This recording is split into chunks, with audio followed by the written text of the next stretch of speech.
I'll call the meeting to order. We need approval to adopt the agenda for today.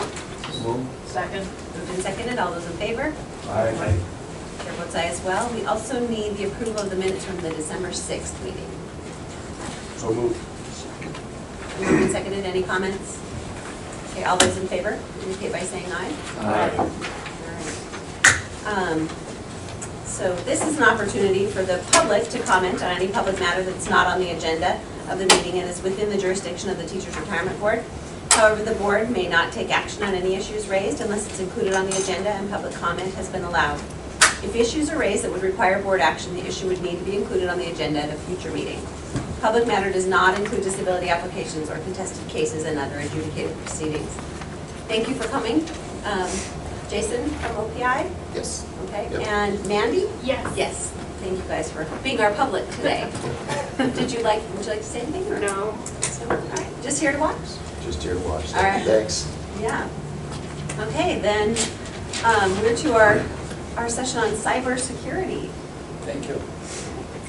Take over. You've got it. Well, first of all, thank you. Director Graham, I appreciate the opportunity to be here today on behalf of Risk Management and Tort Defense Division. Just a quick kind of a backdrop for who we are and what we do for TRS. We're kind of like your insurance company law firm. We purchase and administer all the insurance programs on behalf of the TRS and all the other state agencies and universities in Montana. We have some 30 commercial insurance programs. We're self-insured largely for liability and with high deductible property insurance. But cyber is one of those very important emerging risks that we're all concerned about, that we're happy to be able to tell you that we're here. We've got you covered. We've got some great programs in place on behalf of that, on behalf of the system for that.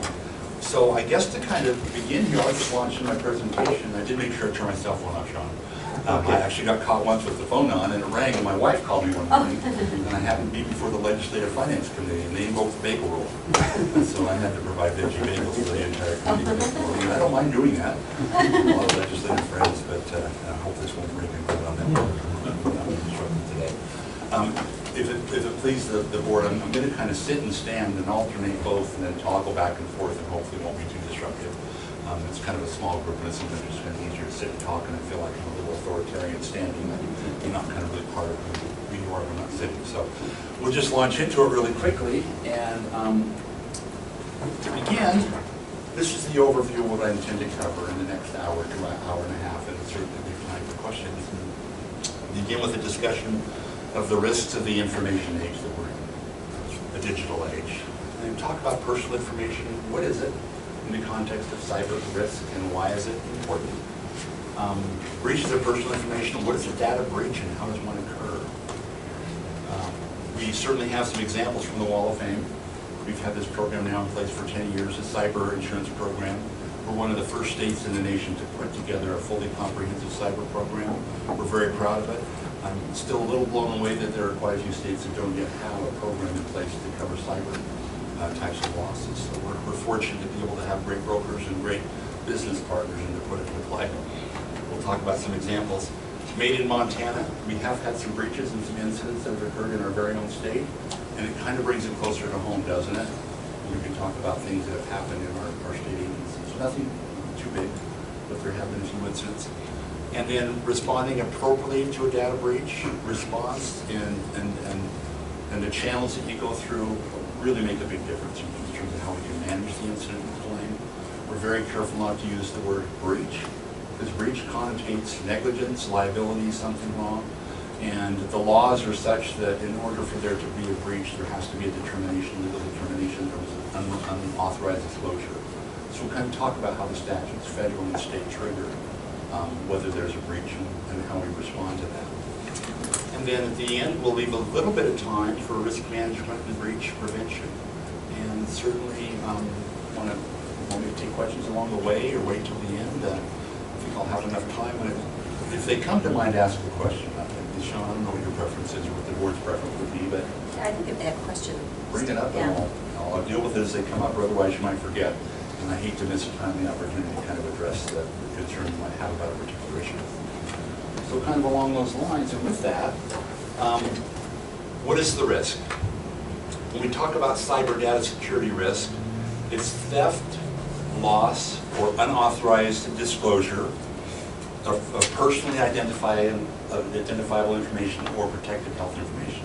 We're going to talk about what those terms mean momentarily in the context of Montana statutes and federal law.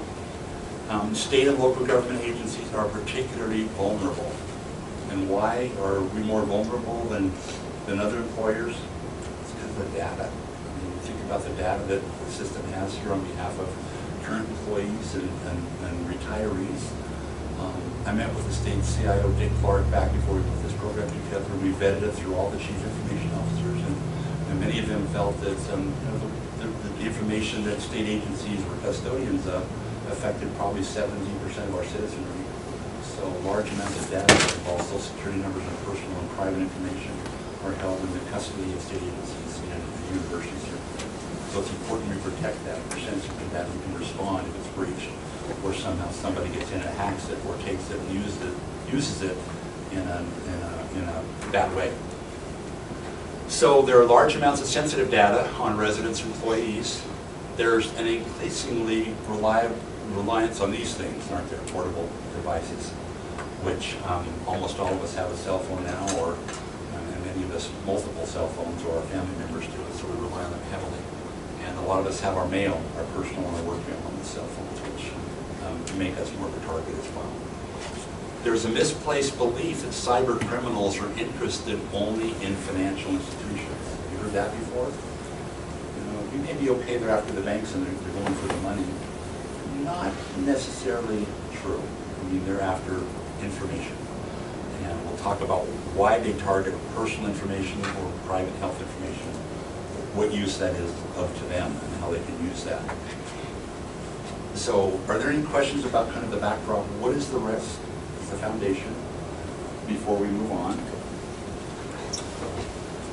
Some of these statistics are a little bit startling. I mean, you think about the magnitude of the data and the information and identity theft victimization, beginning with the first bullet there.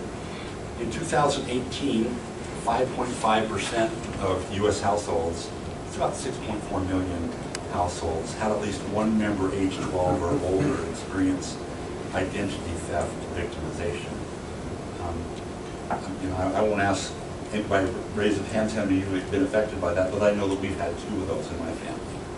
When my father-in-law passed away, a lot of the money from his estate transferred into bank accounts and was there, and someone was involved in a phishing scheme that tried to appear like they were U.S. Bank and wanted his private account information.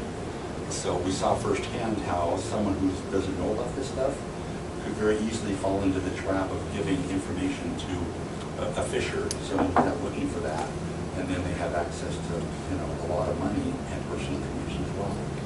So it's here, it's on us. Many of us have friends or have family members who've been affected by it, so that brings it even closer to home. Secondly, despite more media and law enforcement attention, how many of us have heard about the Home Depot breach? I think a lot of us have heard about that, and the South Carolina Department of Revenue attack, and the embezzlement of taxpayer IDs. So I mean, we hear these big cases. We don't often hear some of the smaller incidents, and some of those that are still very important that are happening day to day. But it's gotten a lot of media attention, and 7% of U.S. households, about 8.6 million, had at least one member age 12 or older experience that in 2018. And so why is this occurring? Why is this identity theft victimization going on? And what are some of the maybe the societal reasons why it's happening? Well, there's a large and sophisticated black market with shockingly low prices for personal information. So it's an issue of supply and demand in part. Credit card information, which typically includes the name, the billing address, the card number, the CVV2 code, and which is the privacy code, and the expiration date. That can sell for $1.50 to $3 a file. Now that may not seem like a lot, but if a would-be hacker or a criminal, cyber criminal, can go in and extract 2 million names, and sell all of them or a portion of them, even if it's only 5 or 10% they can unload and sell into the black market, that's a lot of money they can make doing that. And Social Security is $1 to $6 per number, depending on the availability of the corresponding date of birth and or the mother's maiden name. They're another target of these scams and these hacking attempts to get personal and private health information. Online banking login details, $50 to $1,000 to get access to key accounts. We had an attack at one of our universities a few years ago where a cyber criminal posed as a Microsoft security expert while someone in the financial function was online, and then attempted to install what's referred to as man-in-the-browser software. You heard that? They're online dealing with someone from an employee, and so the employee and them are talking, and they're saying, your computer's really slow, it's not working right.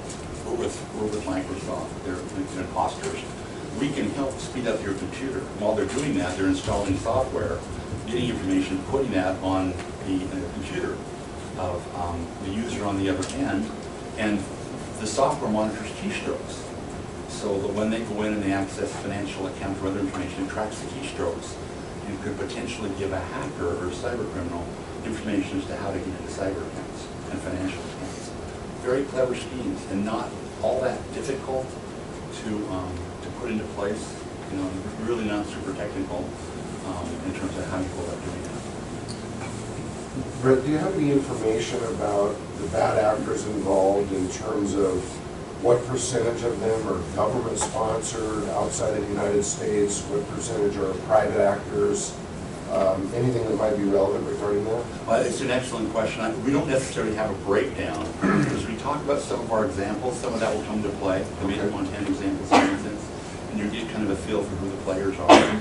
We did have an incident with the Department of Public Health, some may recall, back in 2013, that involved a HIPAA breach. Back then was the largest breach in U.S. history, where hackers from China, kind of on a dare, you know, these hackers like to challenge each other, and they belong to groups and organizations, sense the vulnerability, and you know, there was an attempted break-in into the public health IT system. We'll talk about that a little bit later. But yeah, we don't have a breakdown per se, but some of these examples, you'll see that a lot of it's kind of coming from foreign countries, at least in our experience so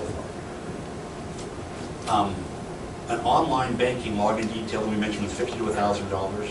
A spy eye Trojan kit, which we mentioned is on the top of every aspiring hacker's holiday shopping list. You know, that could be obtained for $1,000 to $2,000. And the instructions could be pretty specific in terms of how to go about doing that. Set up a Trojan spyware, and how to go about putting it together with scams and collecting information. Now, I am not a cybersecurity expert.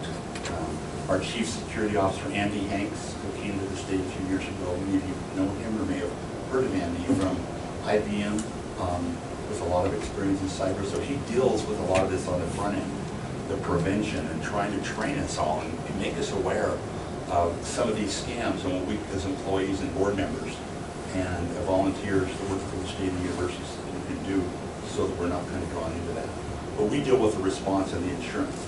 But I'm kind of, the backdrop is kind of in his world, and some of this is kind of startling, this data on how easy it is to do and how prevalent it's becoming.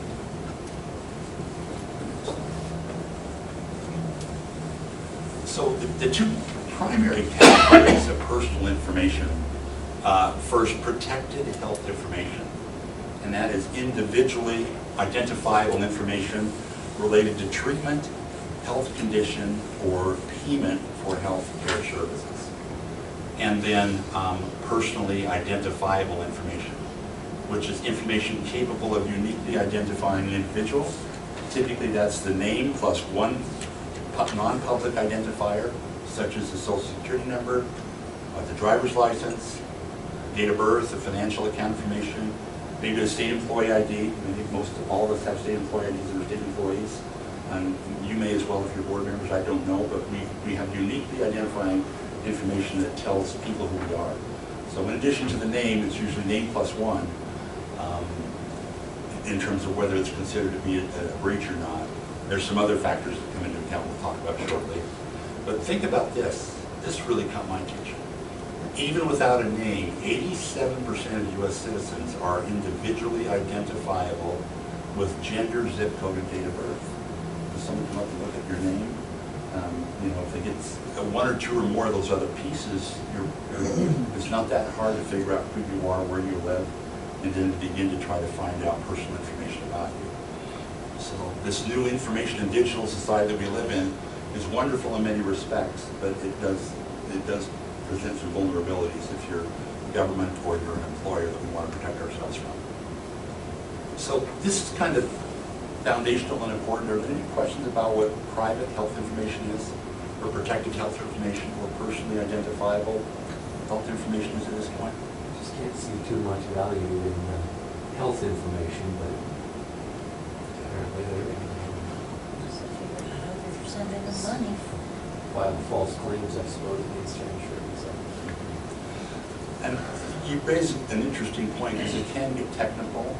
And when we talk about the insurance here a little bit later today, one of the important aspects of the coverage that we have in place for the board is that the carriers have privacy counsel. That's one of the first things that comes into play, is these attorneys are from reputable law firms that specialize in breaches like the Home Depot, you know, many others that you've heard about, out of New York and San Francisco primarily, but they specialize in these kinds of instances, so they know how to defend them and they know how to work with them, which is comforting if you're dealing with private information or personal health information.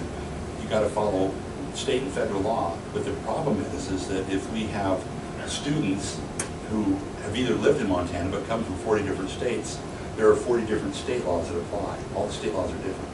There's a federal law, but all the state laws are different, and they know all the state laws.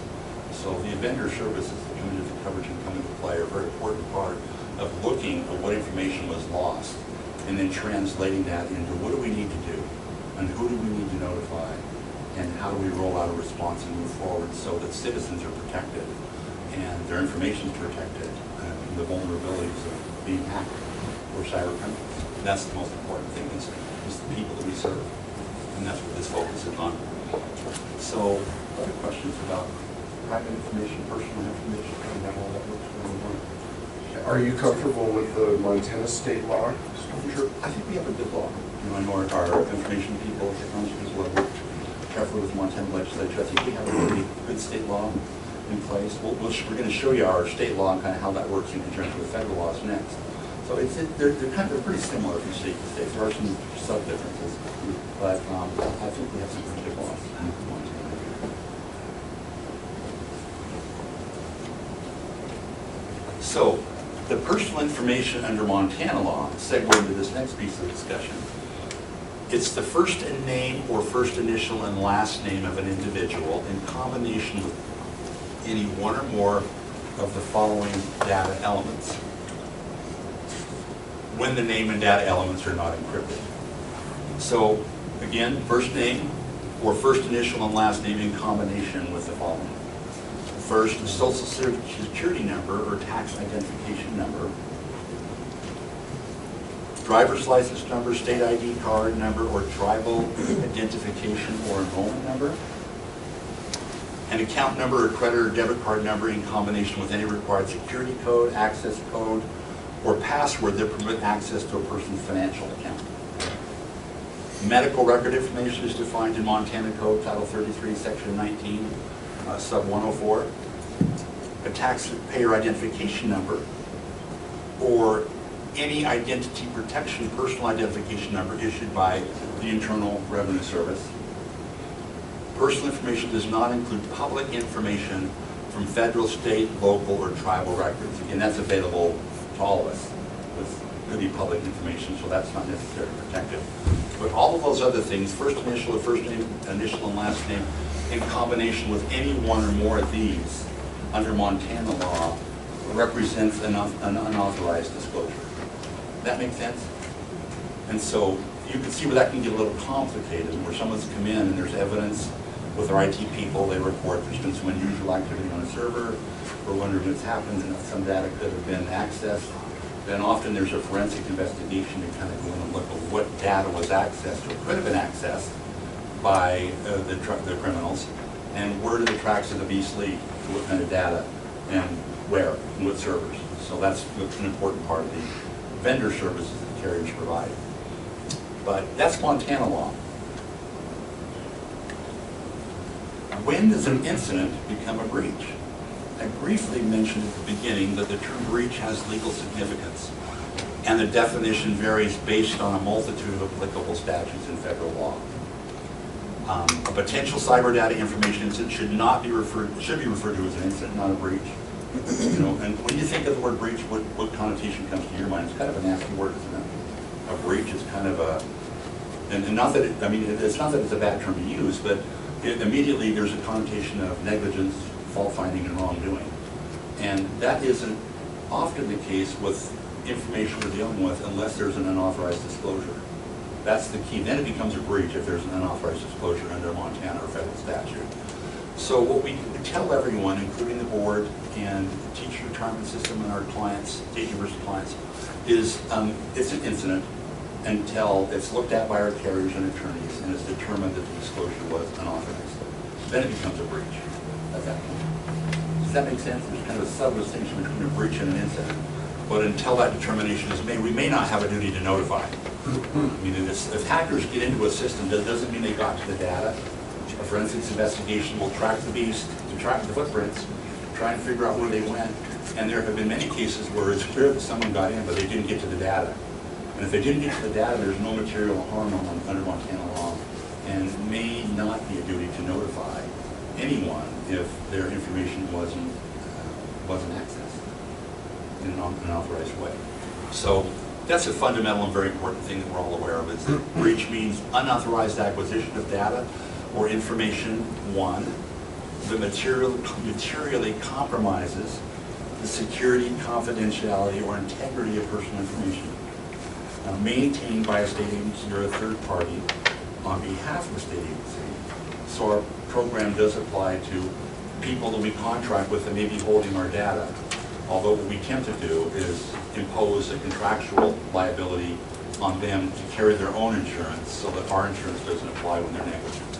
If they're holding our data and they're custodians of that data, we want them and their own cyber and liability insurance to apply for their own negligence or for the negligence of their software or whatever allows hackers or cyber criminals to get in and take data from, that involves our employees or our retirees. Secondly, it uniquely identifies an individual and may be of a sensitive nature. And finally, causes or is reasonably believed to cause loss or injury to a person. So in Montana, there's historically been a risk of harm reporting threshold in that in some states, if there's just an unauthorized disclosure, there's a duty to notify. Historically, this threshold risk of harm, causing material harm has been in place, which is maybe just a little bit better in that there's a risk of harm that's presented when you disclose this information in an authorized manner. So any questions about an incident or when an incident potentially becomes a breach under Montana law? Does that final bullet point there imply that you have to wait for the injury? Because the injury would be some sort of damage, right? Where maybe their identities are... So a lot of these claims, there's no injury. Yeah. It's not like a tort. We also handle torts if the board is sued or your employees on TRS are sued for negligent act omissions. We defend those within a framework called the tort framework. Duty, breach, or duty proximate cause of damage, and there's usually personal injury or property damage. Under the cyber, there's often not a personal injury other than someone's money gets taken. That's personal injury. Their assets are confiscated by cyber criminals. There's not often bodily injury, but it's more of the harm that can be caused reputationally or financially if people get in and take that data because it isn't protected. But it's the potential risk of that. So we know that the bad actors got in there and they have data. That's enough to cause the injury, or do we have to wait until someone's identity is stolen to call the breach? Well, that's enough to trigger. That's enough, and that's an excellent question, by the way, very important. That's enough to trigger our duty under Montana state law and federal law to notify those individuals and to notify them and say there was a breach. It happened. We're sorry that it happened, but we're going to give you credit monitoring, and we're going to offer you identity theft protection assistance and other services under the state's insurance program.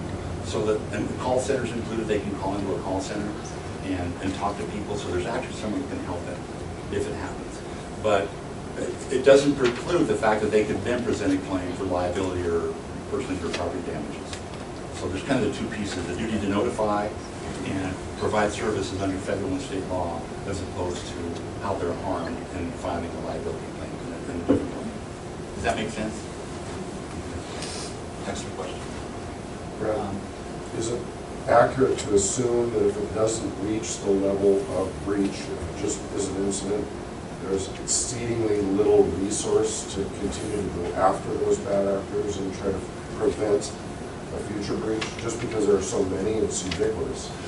I think that's a fair assumption.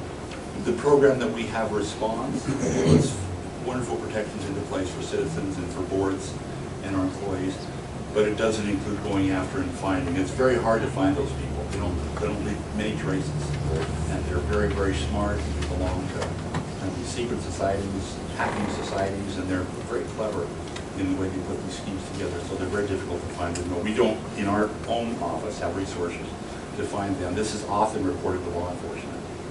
These things often become, the Attorney General becomes aware of. It's over 500 names that are affected. The law requires that the Attorney General and all the states are notified. So they're notified, and other people, and they would then, if they wanted to, choose to pursue this or in some other way go after the perpetrator. Madam Chair, do I have permission to speak? To answer, I guess, to your point, is Teachers Retirement System has a incident response plan, cybersecurity incident response plan in place that involves vetting an incident, getting state IT services division involved right away, and then getting tort defense involved immediately afterwards. And the idea there is to get tort defense involved from the cybersecurity insurance piece of it in case a breach may have occurred. But by getting the state's Chief Security Officer, Andy Hanks, and his team involved, allows us then to have those resources to look at it from the prevention and maybe pursuit, trying to figure out what happened, how to prevent it from happening again in the future. But I think it was about 2 years ago, we drafted that cybersecurity incident response plan, and we do have that in place here at Teachers Retirement System, and it actually progresses all the way through, including getting our cybersecurity insurance through tort defense involved really early on in the process.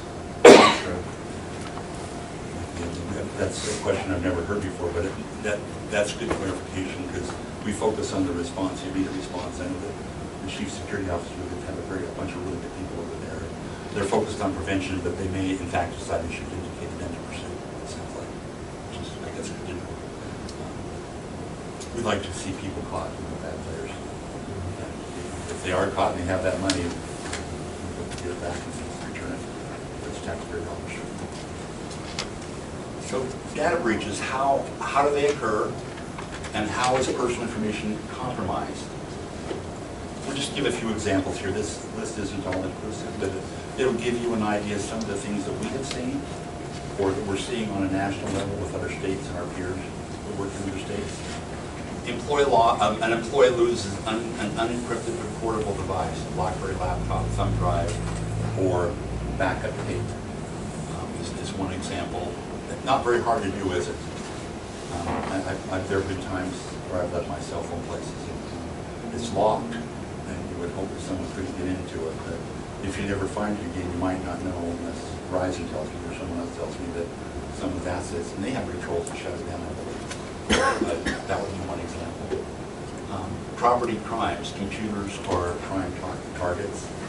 And why are they prime targets? Because they often have personal information. We warn our people, our employees, and members of boards, council to be careful what they put in their computers and put on their hard drives, what they put out in their directories or their folders. But we do have sensitive information out there. And if those computers are stolen, we just can't assume, can we? If they wanted the computer, the assumption is, from a cyber perspective and a preventative perspective, that if they took the computer, they're probably after the information on the computer too. That's our assumption. That's the assumption of our carriers. So we actually had a situation with one university where there was a theft of, I think, 6 or 7 computers that had some names of individuals on those computers. And again, Because the computers were taken, our carriers and their legal counsel interpreted that we had to notify. Because they took the computers, and the computers did have private information about students on them. So it's a pretty small incident, but they were still notified. We've had about 45 incidents in the 10 years since we've had this program in place. Some larger than others. Some as small as 7 records, and as large as 1.4 million with the Department of Public Health and Human Services. We'll talk a little bit about some of those examples. Stray faxes and emails might contain private information, or postings on a website. We've had a few situations where someone will post the names of an information on a website, and it might have private information or personal health information on the website. That's a no. And again, if it's disclosed, it's hard to know who came in and looked at the website, isn't it? And so the attorneys and the people get involved and say, well, who do we notify, and who do we tell, and how do we understand? Phishing scams, the Nigerian prince. Have you seen that one before?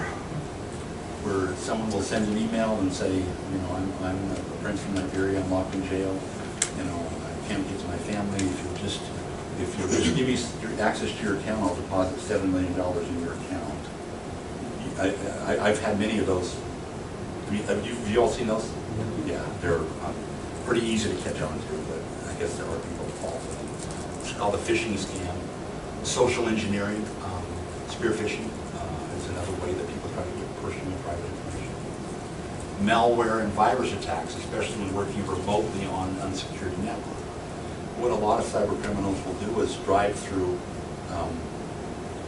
commercial areas or residential areas where there's a lot of money, and they'll park, and their phones, they have detection devices that can collect information when you're logging into your bank accounts or doing different things, and they can then authorize an attack to go after the software, to put software on your machine or on your computer to be able to obtain private information about you and your family or people you know.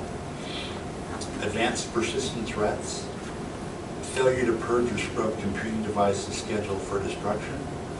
That copy machine that we often use and then retire after many years. There's a drum on the copy machine, but I didn't know this till a few years ago, where some of that may, if you're copying things that have private information, some of that may be recorded or somehow involved in the copy machine itself. So I don't know exactly how that works, but there's been quite a bit published about that. So I mean, they found, I know that our people, the General Service and others, who disposed of the copy machines, have found ways to deal with that. But private information can be taken from a fax machine, a copy machine, or a device, computer, and in many other ways.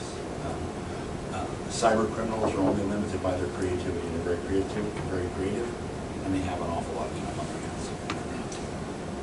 Weaknesses in cloud security. We have not yet had an incident that arose from cloud security issues, but I think that's on the horizon. It's a new emerging threat, certainly.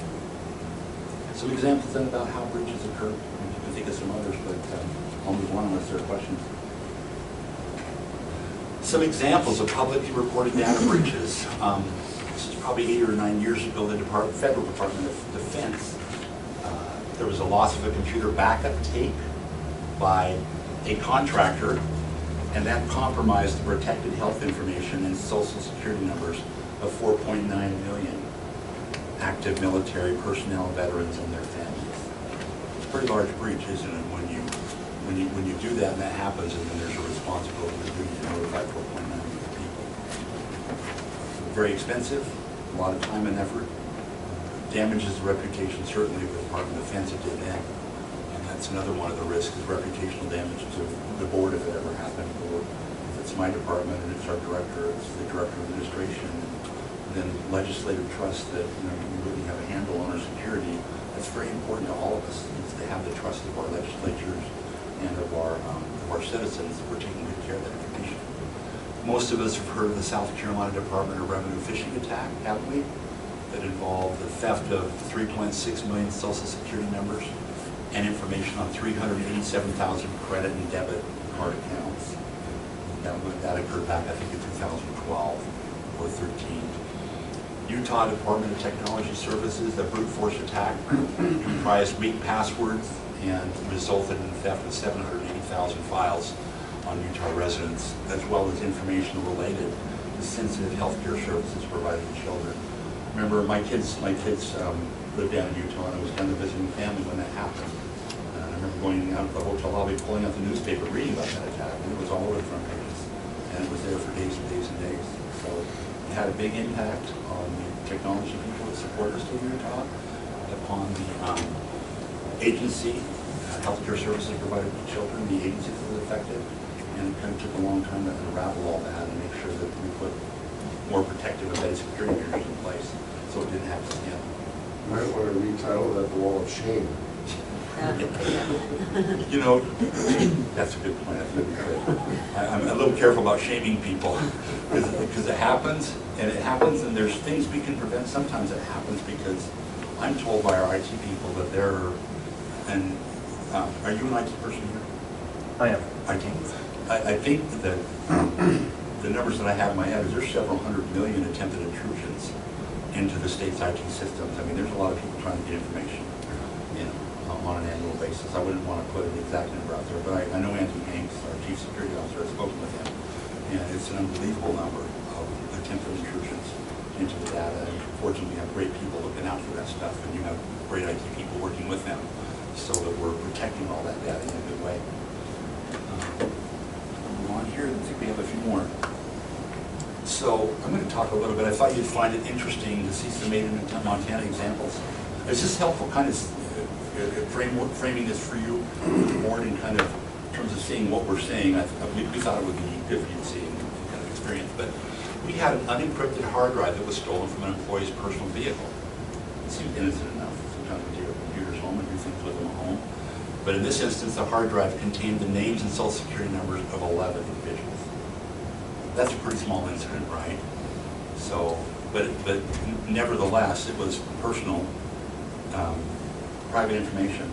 So the duty that arose was a duty to notify the 11 individuals, offer credit monitoring services under the state cyber insurance program.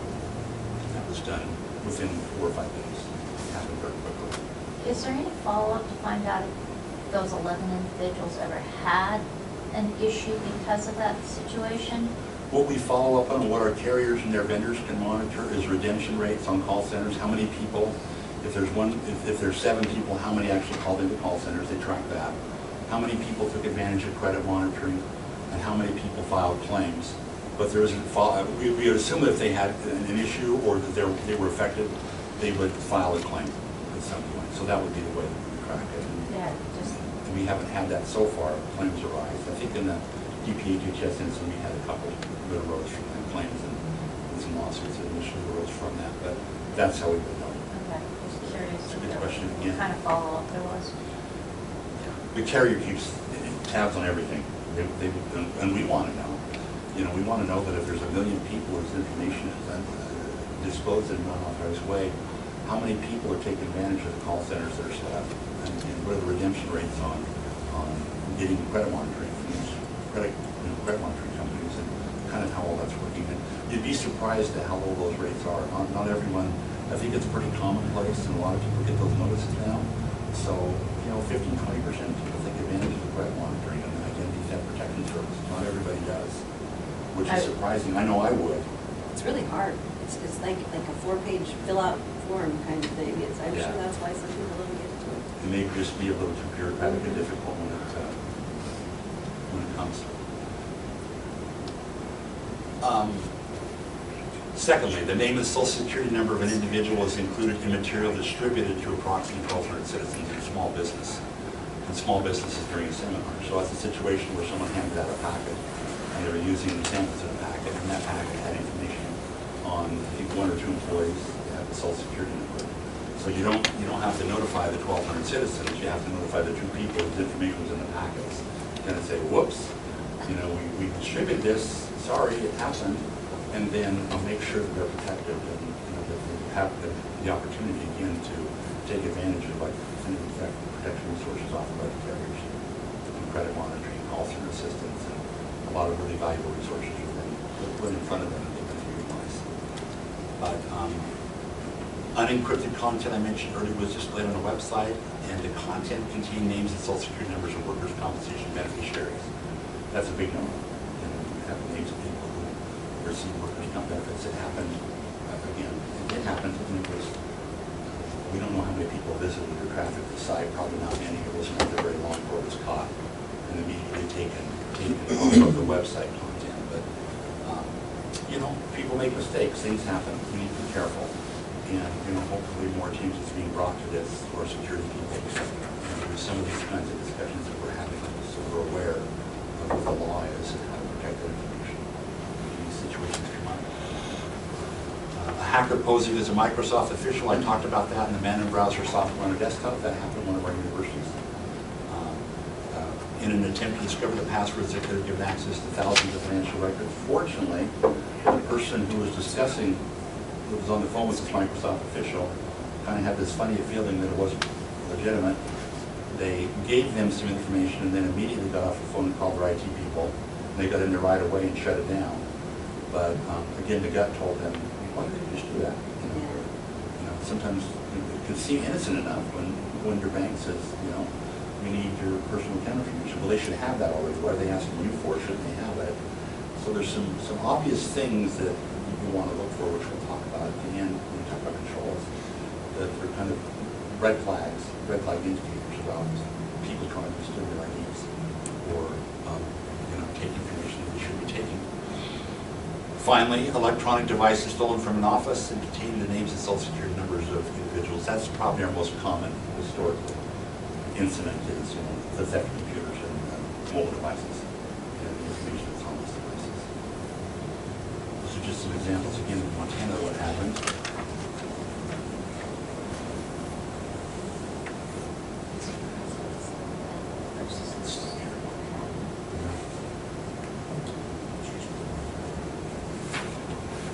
Is there, If we just change the pages and go through the pages. Yeah, sure.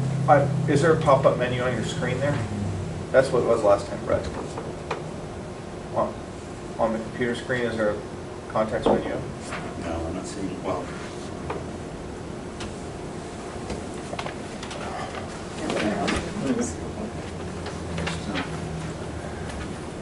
okay. Yeah, thank you. Wrong button, yes. So the direct cost of a data breach in 2018 was $214 per compromised customer client record. That's a lot of money. But when you multiply that by 1 million, you know, if there's 1 million records that are stolen, you're talking about an awful lot of money, a lot of exposure for our agencies financially, not to mention reputationally, and the most important thing would be, again, how it might affect our citizens and the people who serve our retirees in your case. So 77.2 million in average total for incident costs for the forensics, the legal, the notification, and the credit monitoring. That's per incident. So that's an awful lot of money. They're expensive, these breaches and incidents. So are those US averages, and they're not Montana? And these are US averages. That was my question. It's a good question. I should have made this slide. Well, that's okay. So regulatory investigations and third-party claims. When there's a duty note to notify under Montana or federal law, the notification brings the potential for the Attorney General regulatory action in Montana or nationally. Typically the Office of Federal Civil Rights would be notified, and then they would come in and look at what happened, their people, them and their staff, and they could provide plaintiffs' bars with information that may help them in a class action lawsuit against an agency or a board, council, or commission.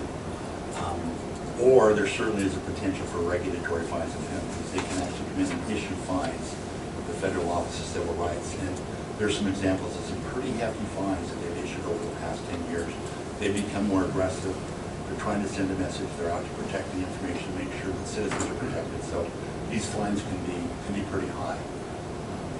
In the case of Montana, when we had the Department of Public Health incident in 2013, I don't know how many of you heard about that or not. It occurred in 2013. The legislature was notified. It was in the press. It's private and personal health information. Hackers from China came into the state's IT systems. The forensics investigated that it was difficult to kind of follow the tracks and where they went, but out of an abundance of caution, the carriers and attorneys advised that we notify all individuals affected by the incident. So there were 1.3 million people that were notified, and what was pretty amazing about that is they were notified in 48 days. The HIPAA deadline is 60 days.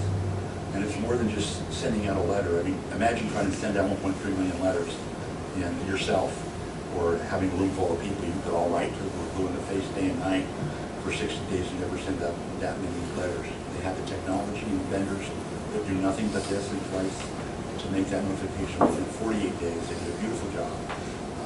And they also, many of those addresses were no longer current addresses, or people had moved or died.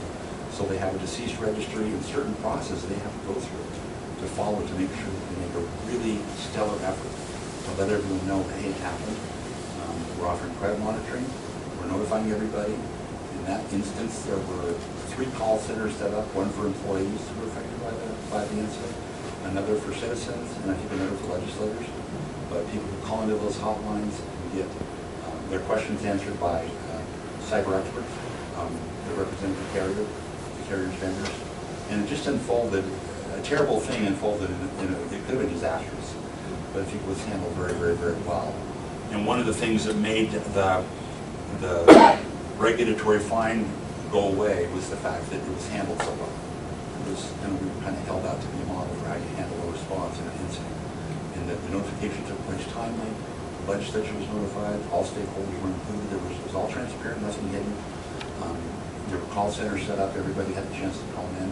And then finally, the feds came in, looked at the response, and they didn't issue a regulatory fine. We were a little surprised that there was a regulatory fine. We're grateful, certainly, that they didn't. And kudos to the information technology people, the Department of Public Health Administration, who've done an excellent job of putting together great security measures after the fact. And then following up and helping us with the response, that went away. So it was nice that we didn't have we were expecting a regulatory fine. It could have been as high as $1 million. That never happened because of the response. The South Carolina Department of Revenue breach, that was discovered in October 2012. The public were notified 14 days later. There was a class action lawsuit filed by the end of the month. So that became, again, a pretty extensive breach for the state of South Carolina. I might kind of add as a sidebar that our cohorts in South Carolina, the Risk Management and Tort Defense Division there, didn't have cyber insurance. So they were asked to pay for the entire amount of the breach. And then the legislature found a way to kind of replenish that fund over a period of time. We're glad we had cyber insurance protection in place. We can't get unlimited cyber insurance. We have limits of $10 million currently for privacy notification, which is what I talked about, the credit monitoring and all the call center systems and all that. We have limits of $4 million. I'm looking to double those limits as a July 1 renewal and get higher limits if I can. Are those limits state law, or are those limits instituted by the insurer? Those limits are instituted by us. We ask for the higher limits. So it's just, we work with the security people and we talk with insurance consultants and brokers and experts. We can't get $100 million in coverage. The market's not there. It's risky. Carriers are reluctant to take on too much. But what we have in place is a policy with about a $10 million limit, and we're looking again to double that. So you can get higher limits on July 1 as a renewal. Our policies all roll over on July 1. So we'll see what we can do. I mean, I feel better if we had double or triple what we have now. But the markets are what they are. It's a very tough market cycle right now in the insurance industry nationwide. As many of you that may have seen rates go up, your homeowners and your property insurance. Well, on the commercial side, with commercial liability and property insurance, because of the hurricanes, the tsunamis, the California wildfires you heard about, the Alaska earthquakes, it's the worst market in U.S. history for insurance. And how do the underwriters and the actuaries of companies like that even try to predict the future of their exposure claims? It's an excellent point you make. It's difficult. And we had as you may recall, we had a $43 million loss in Bozeman at that student fitness center last year, in March of last year. So that's the largest building loss in Montana history, we believe. So you couple a poor market with some large historic losses in our program, and try to get higher cyber insurance. Not always easy. We're working at it for you. We're trying to make sure we get what we can and have the broadest protection possible, Sean, for you, for your employees, and for the board certainly. And it's something we're always really very aware of. So what we do have is excellent coverage. But we've often said insurance doesn't cover everything. The services are wonderful, they're great, but if there's a $100 million claim, then we'd have to work with the legislature and how that unfolded and how all that was paid for. Because the policy covers up to 10 million. Brett, are those all per incident limits? Per occurrence, yes, per occurrence. Yep. So in terms of the language down there where it says $100,000 per incident deductible, Yes. in reality, that wouldn't be indicated until there was a breach. Well, it would be for every incident, whether a breach was determined or not. Okay. 'Cause so the cost to investigate an incident and determining whether it's an incident or a breach, that's all covered by the insurance. So, and the way we set that up, so let me start from the top there. We participated in a national program that's syndicated to Lloyd's of London through our broker, Alliant Insurance Services out of California. They're one of the largest public entity brokerage firms in the world. They specialize in public entities and higher education, which is great because they know our world of government and higher education, which is what we're about, and they're able to tailor their programs to meet our needs. So very, very good. But those programs are written by underwriters of Lloyd's of London, and we have 3 carriers in the program currently that underwrite. One carrier is not willing to do it all. They're willing to take a slice of it, and then we layer above that and get other carriers involved in the layers to get us to the limits that we want to achieve. So that's kind of how that works. Brett, I'm sorry, may I ask a question? So above the limits, if there were a substantial incident, a substantial breach, say it's TRS, does the state's self-insurance cover us over the insurance limits? So there's no need or ability for us to go out and purchase independently additional cyber coverage? It's an excellent question. With the Department of Public Health incident, I keep referring back to that because that was our first big test case with a breach or an incident. In that incident, we had a $2 million program, and the amount of the claim exceeded $2 million. So we paid the amount over that $2 million limit from our funds. That ended up being in the range of $600,000. It would be a different story if it were $100 million, or $50 million above the amount of insurance that we can procure. And so, and what I could also tell you is you wouldn't be able to go out and find any more insurance than what we can offer. Because our brokers are good. I mean, they have contacts all over the world. That's what they do, is they go out and they bring coverage back from insurance carriers worldwide. We have 30 carriers in our property insurance program, for example. So they're the ones that I'm now telling I want higher limits. And they're going out to see what they can find. Underwriters are pretty circumspect about taking on too much, given the market that we're in. That's the limitation right now. It's hard markets and their appetite for risk. I mean, if you're a carrier and you've been bitten once and you've been bitten hard, you're not going to want to go out and throw a $100 million limit at the state of Montana when you know what kind of data we're responsible for and we're custodians of. So we get to coverage that we can, and it's a great program. And so far, the incidents have been small and manageable, the largest being about a $2.5 million claim, but fully covered by insurance, except the deductible, which is mentioned below, and I'll get to that. So the Beasley policy includes, subject to certain limitations and exclusions, coverage for first-party data breach response and third-party claims arising from the underlying incident. When I talk about first-party coverage, what I mean by that is, so an incident happens, you tell your IT people, and then you tell us. And we put the carriers on notice, and their attorneys become involved almost immediately. And they'll look at the incident and say, if it's a hacker, they're probably going to do a forensics investigation. And they're going to try to find out where they went to ascertain if there's a need or duty to notify. If they got in but didn't access information, there's no duty to notify, put in the game. But if they got in and could have accessed it, or they're concerned that they did, usually they'll err on the side of being conservative and will notify the people out of an abundance of caution is the term that we often use. Careful and protect the citizens would rather notify than not notify, or retirees in your case will notify. So that's typically done sooner rather than later. So those are first-party costs, the credit monitoring, the mail notification, to send out 1.3 million letters, how much does that cost? Well, it's quite expensive to notify 1.3 million within 60 days. And that's in 40 states and 3 provinces in Canada, is the way that unfolded in 2013. And then, there's certain processes you have to go through to set up the call centers, and those can be extensive to staff and maintain. What I would say is the call centers weren't maintained for 3 months. That's expensive. The carriers are very sensitive to costs. They were staffed until the calls were coming in, or until they trickled. And then we had people in the governor's office begin to take the dozen or so phone calls that came in a week when the call centers were no longer necessary to mitigate those expenses and costs to the carriers and to us. So those are first-party costs. Third-party claims are liability claims. Those are those people who, you know, yeah, they're happy to have the credit monitoring, that's great, and they get that, and they want call center assistance, but what if their assets are taken from their bank accounts or used in a way that they're hurt or damaged? Then they file third-party liability claims, which is also covered by our policy. And those are third-party claims. We didn't have any, or in the incident in 2013 with the DHHS, there were no third-party claims were paid by the carrier. They were all first-party costs, fortunately. You know, depending on if you use people were damaged, or the bank accounts weren't hurt, their businesses didn't suffer or go under because of the incident, fortunately. So all the costs were tied into first-party costs. So there's a $10 million policy limit for all coverages, including, if you think about business interruption, what if this thing interrupts your ability to do business as a teacher's retirement system? Or let's suppose it's a university who has a more direct kind of revenue source. It's operating football venues.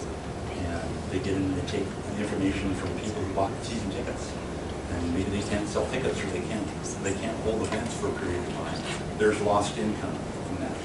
And this program also covers lost, it's called business interruption, or lost revenue from those income streams.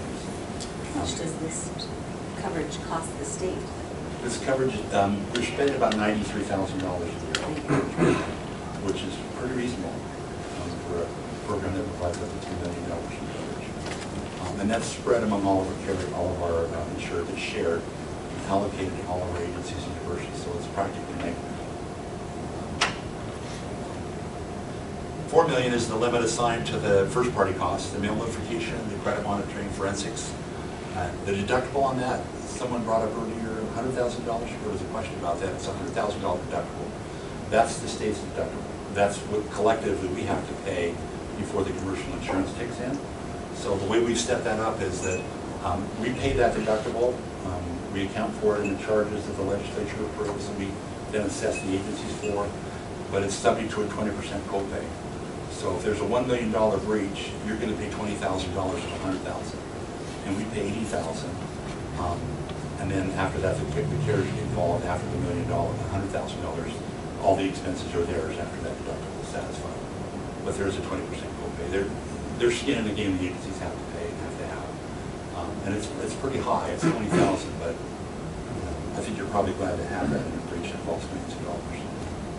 When these insurance companies set these premiums for each state that they're dealing with, do they require or shift their premium depending upon the state protocols that are available? Kind of like with health insurance, if you've had 2 heart attacks, your insurance is likely to be higher. Mm-hmm. So is the premium cost structured based on what the state is actually doing on their own? Well, there's a 2-step process. That's an excellent question. First, we go through an intensive process of completing applications every year.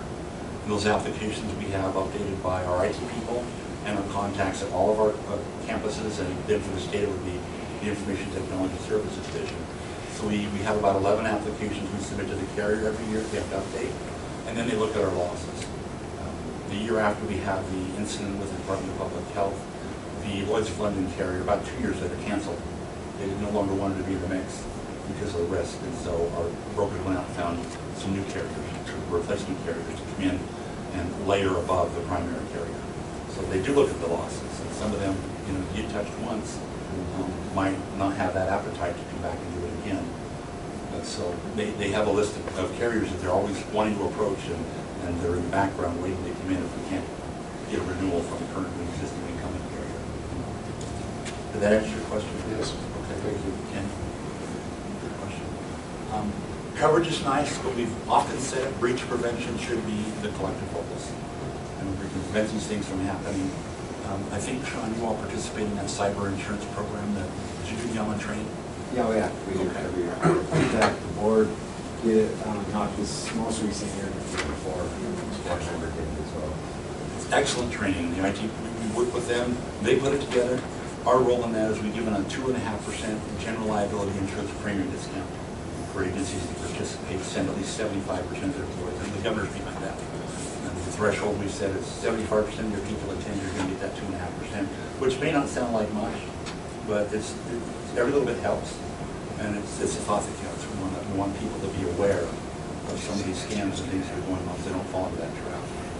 So, and we haven't had an incident from the teachers' retirement system, which is a good thing. Yeah, and I'm sure you're all hoping we never do. If you do, understand that happens. There's people out there trying to get in. You know, I'm not much of an archery guy. I do a little bit of bow hunting, but the example I use is if I put a target 200 yards out in the field with an arrow, how long would it take me to hit a bullseye on that target? It may take me months. I'm not a very good shot, or years, but eventually I'm going to get lucky enough and put an arrow on the target somewhere. It's kind of in the world of cyber. You have people trying to punch holes into our firewalls and get into our systems, and there's hundreds of millions of potential here at some point. It's, I don't know. I mean, we want to say it can't happen and never will again, but things do happen. And at some point, I mean, it's just the world we live in. So that's why we're here, and that's why we have insurance. And the unfortunate eventuality that it does happen. On to the next slide. Unless there's other questions about the insurance here?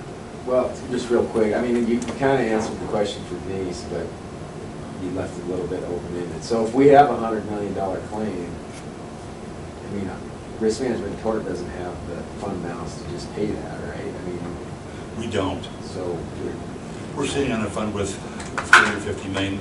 That's something that, again, we'd all have to work with the executive on. Right. I don't have an answer to that because I can't contemplate ever having something that large happen. But could it happen? I guess, I mean, anything could happen. Right. So potentially make it.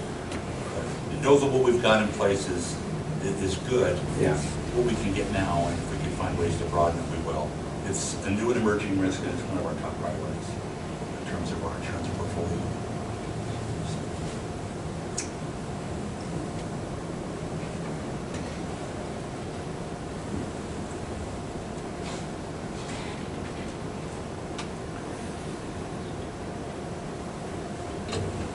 So let's talk a little bit about the incident response process, just to make sure that we're all on the same page.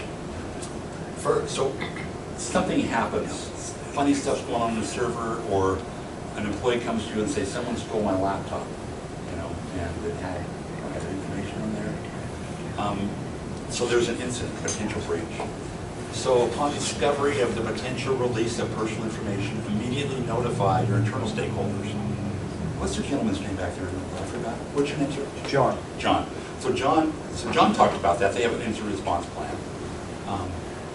And some agencies do and some don't, but the response is right. Notify your internal people, the Johns of the world, and your attorneys, but then notify us.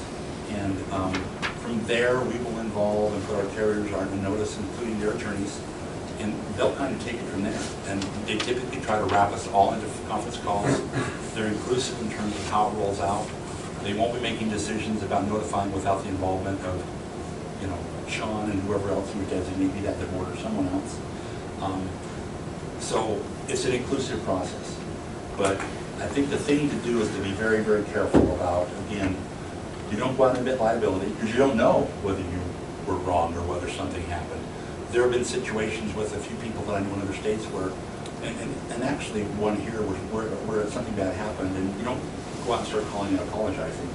I mean, it's unfortunate it happened, but you don't know until someone gets in and looks at what the data was, whether they even got the data. We don't know whether there was a breach until we determine whether there's an unauthorized disclosure. So, I mean, it's all good and well to feel sympathetic and feel bad that something happened that may have been out of your control, but it's better just to let our people come in and our stakeholders and work with you all and make that determination, that fact determination. And we'll be the first ones to be out there telling people and getting them the letters and trying to protect them and their information once we've determined that the disclosure was unauthorized and with respect to breach. So notify us, your internal stakeholders, then notify us. There's our number. We have 4 claims people. Each of them have been trained and they work with our carriers and underwriters on how to handle cyber incidents. And we were doing pretty well. We hadn't had any cyber claims for, I think, a year or two. And we had 1 or 2 small incidents in the past 6 months, pretty small. But been doing quite well. I think the fact that the education and the awareness is out there, the level of awareness has improved and increased, speaks to the credit of our security people and our IT people. The supervisor, whoever it is that was notified of this breach, should assure that the report of incident form, we have a report of incident form on our website. It's kind of like the workers' comp first report of injury when you're first injured is sent to the Montana State Fund.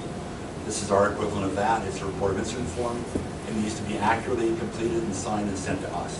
It's just a brief description of what happened, when, who was involved, and some basic facts. And that triggers us to open a claim and notify the carrier.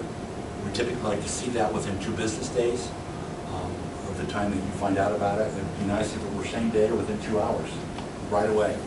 But if there's a weekend involved or something happens that might not be possible that day. So ASAP is the key there. As soon as you can, let us know. 4th point, very important. Don't contact individuals whose information may have been released in the incident or law enforcement agencies. Again, we're all about the law. We'll follow it to the T, we'll do the right thing. But there's a tendency, there may be a tendency for people who are notified to kind of panic when you hear the word breach. There's a negative connotation. And what could happen is someone could come in and confiscate your computers, and there's all the evidence, and do a forensics on your computers. So notify us. We'll work with the carriers and the lawyers and follow the law, and the appropriate people, including the state attorney general, will be notified, and if necessary, local law enforcement. But just work with your internal people and then us, and we'll take them there. We'll work with them. It might not be very comforting when I say trust us. You know, that's kind of what we're saying is trust us. We've been there and done that, so trust us and know that we have expertise in this arena, and we've been there and done that. So we won't act out of concert with anything you wouldn't want us to do. In a written correspondence, we mentioned referring to that as an incident and not a data breach. So I think we could move on beyond that. Step 2, we escalate as necessary. We'll do the internal investigation, report the incident to our carriers, we mentioned. Privacy counsel. The attorney, the law firm that our carrier currently uses is Baker Hostetler out of New York.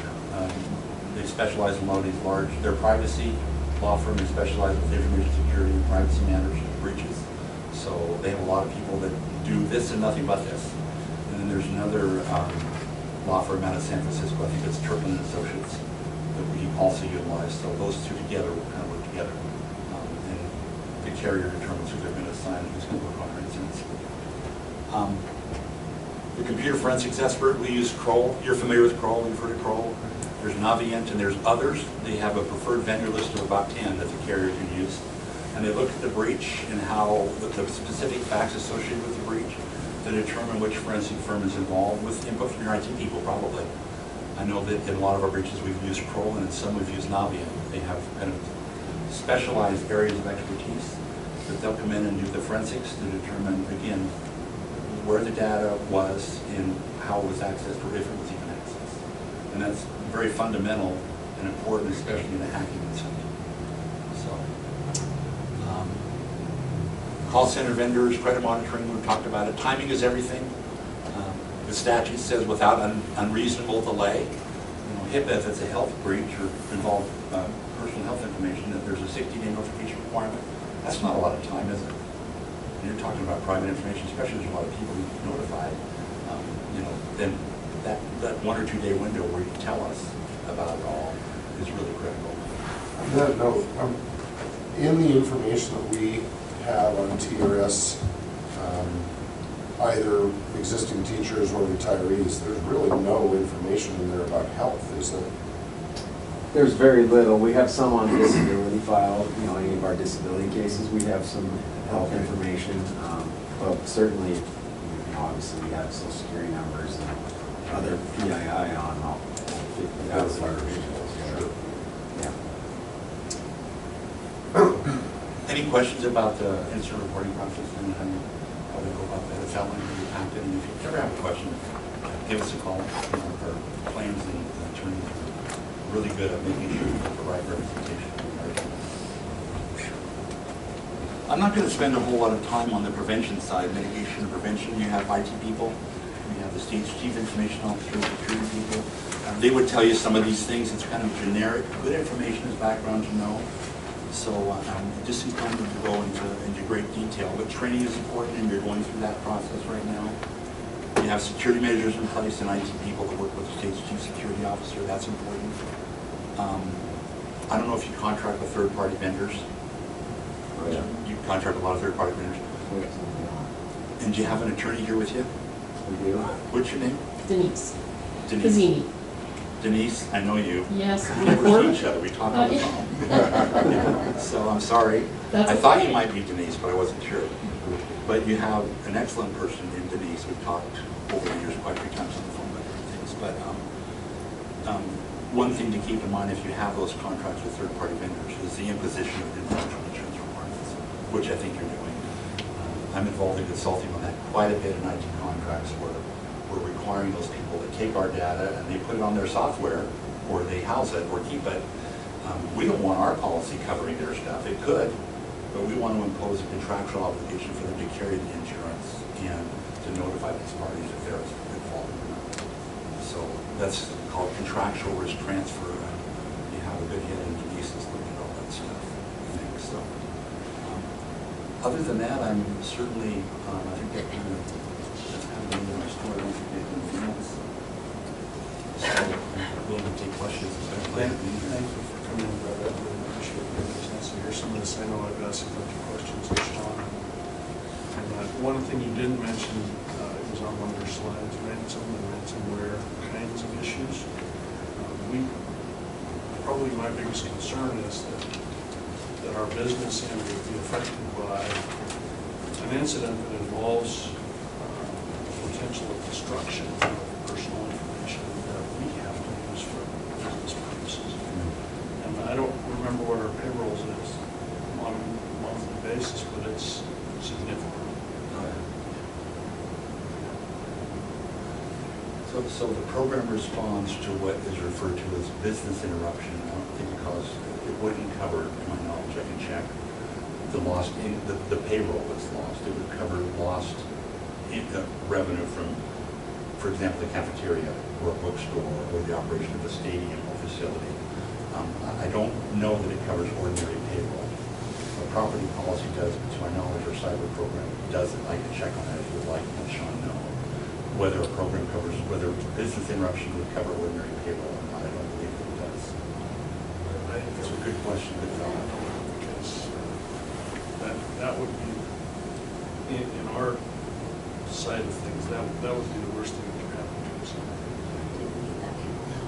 It does cover the cost to recreate or restore lost data. If someone comes in and they hack your data or they digitally destroy your records, the cost to recreate and restore the data is covered under our program. So that is covered. Ransoms, by the way, ransomware is covered too. But a common strategy is for people to take your data and then demand a ransom. I'm not saying that this board or even the governor or whatever give a ransom or want to. I doubt that they would, but that's a common tactic. And in many other venues and settings, the demand for that data is some corporations consider it and offer it. I don't think the state ever would do that, but we do have coverage for ransoms and those kinds of things. I wouldn't suggest it to do it, but it's there and it's kind of a freebie. It's kind of added into the coverage that we have for the cyber and for everything else. It is covered. You talked about an all-encompassing kind of prevention and things that are associated with that, and I know John is all over on that end as well. Yeah. But it's not a matter of if. So, if I may, just to address that, is in December, we instituted a source code repository, which was like the final step for a full recovery process for us here. But we now have the ability to, in a handful of hours, to actually recreate an environment, including the source code that drives the pension management system.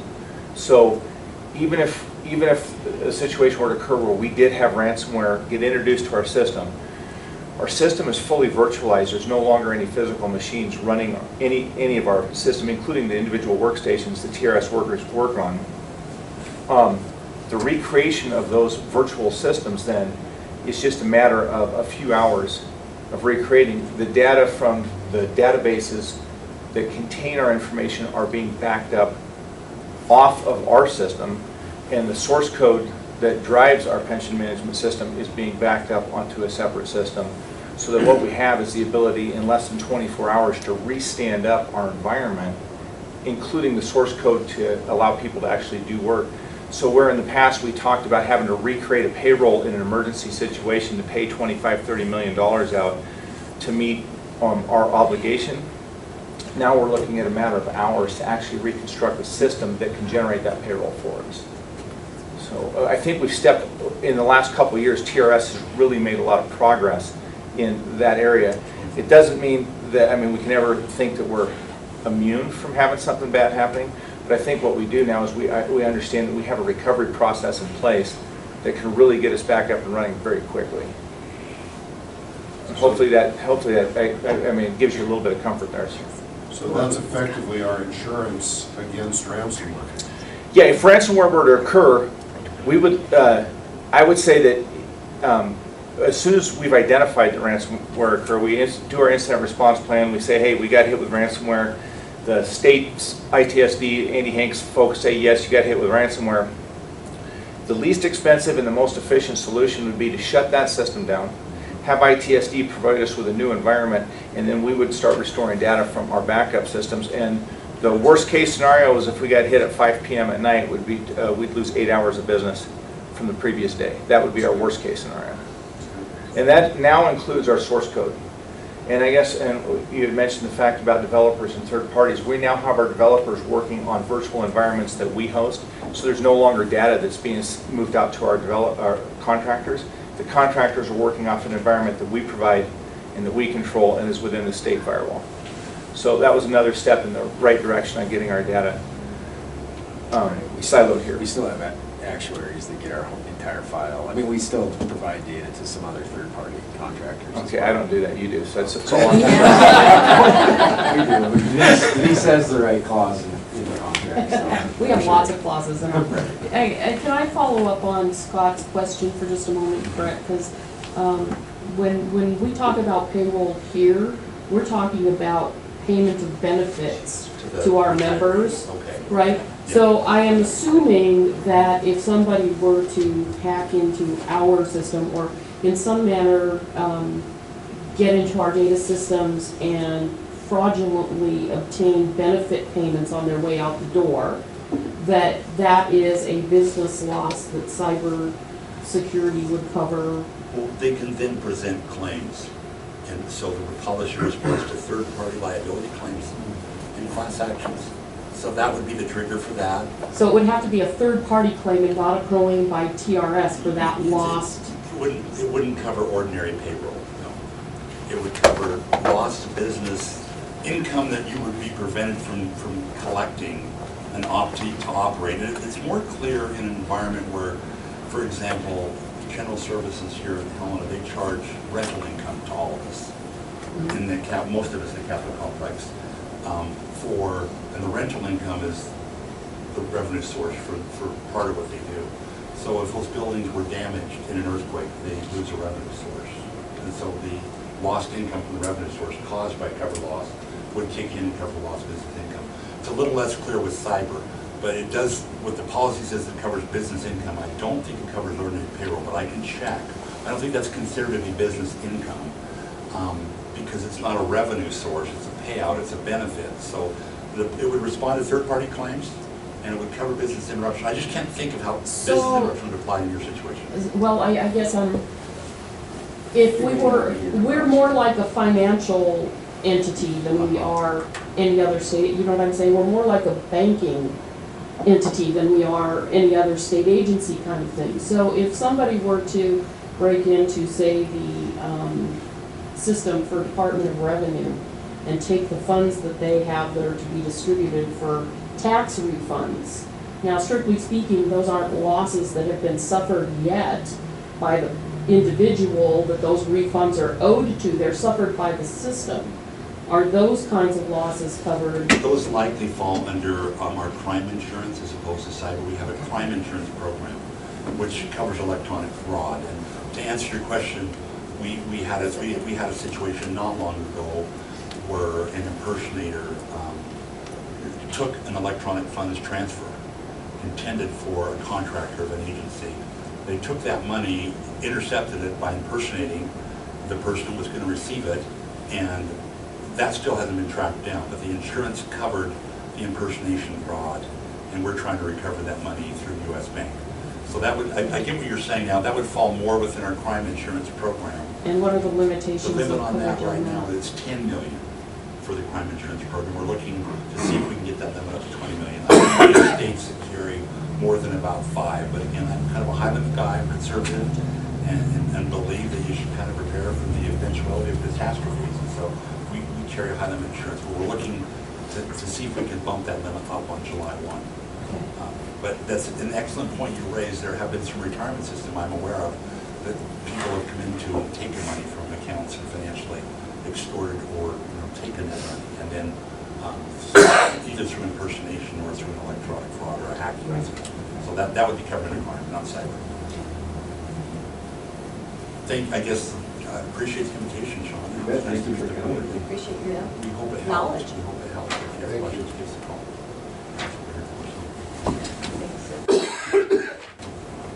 All right, we'll take a break. Call the meeting back to order. Everybody ready?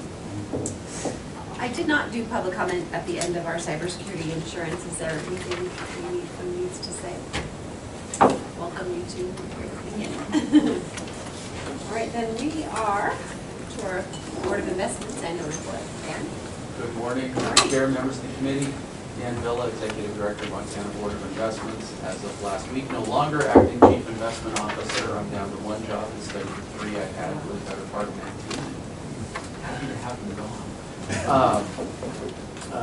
This is our statutory report. We're required to give this to you annually, as you are to us. Those all came out of the 2013 pension, I'll call them fixes, because they have worked and they have substantially fixed the system.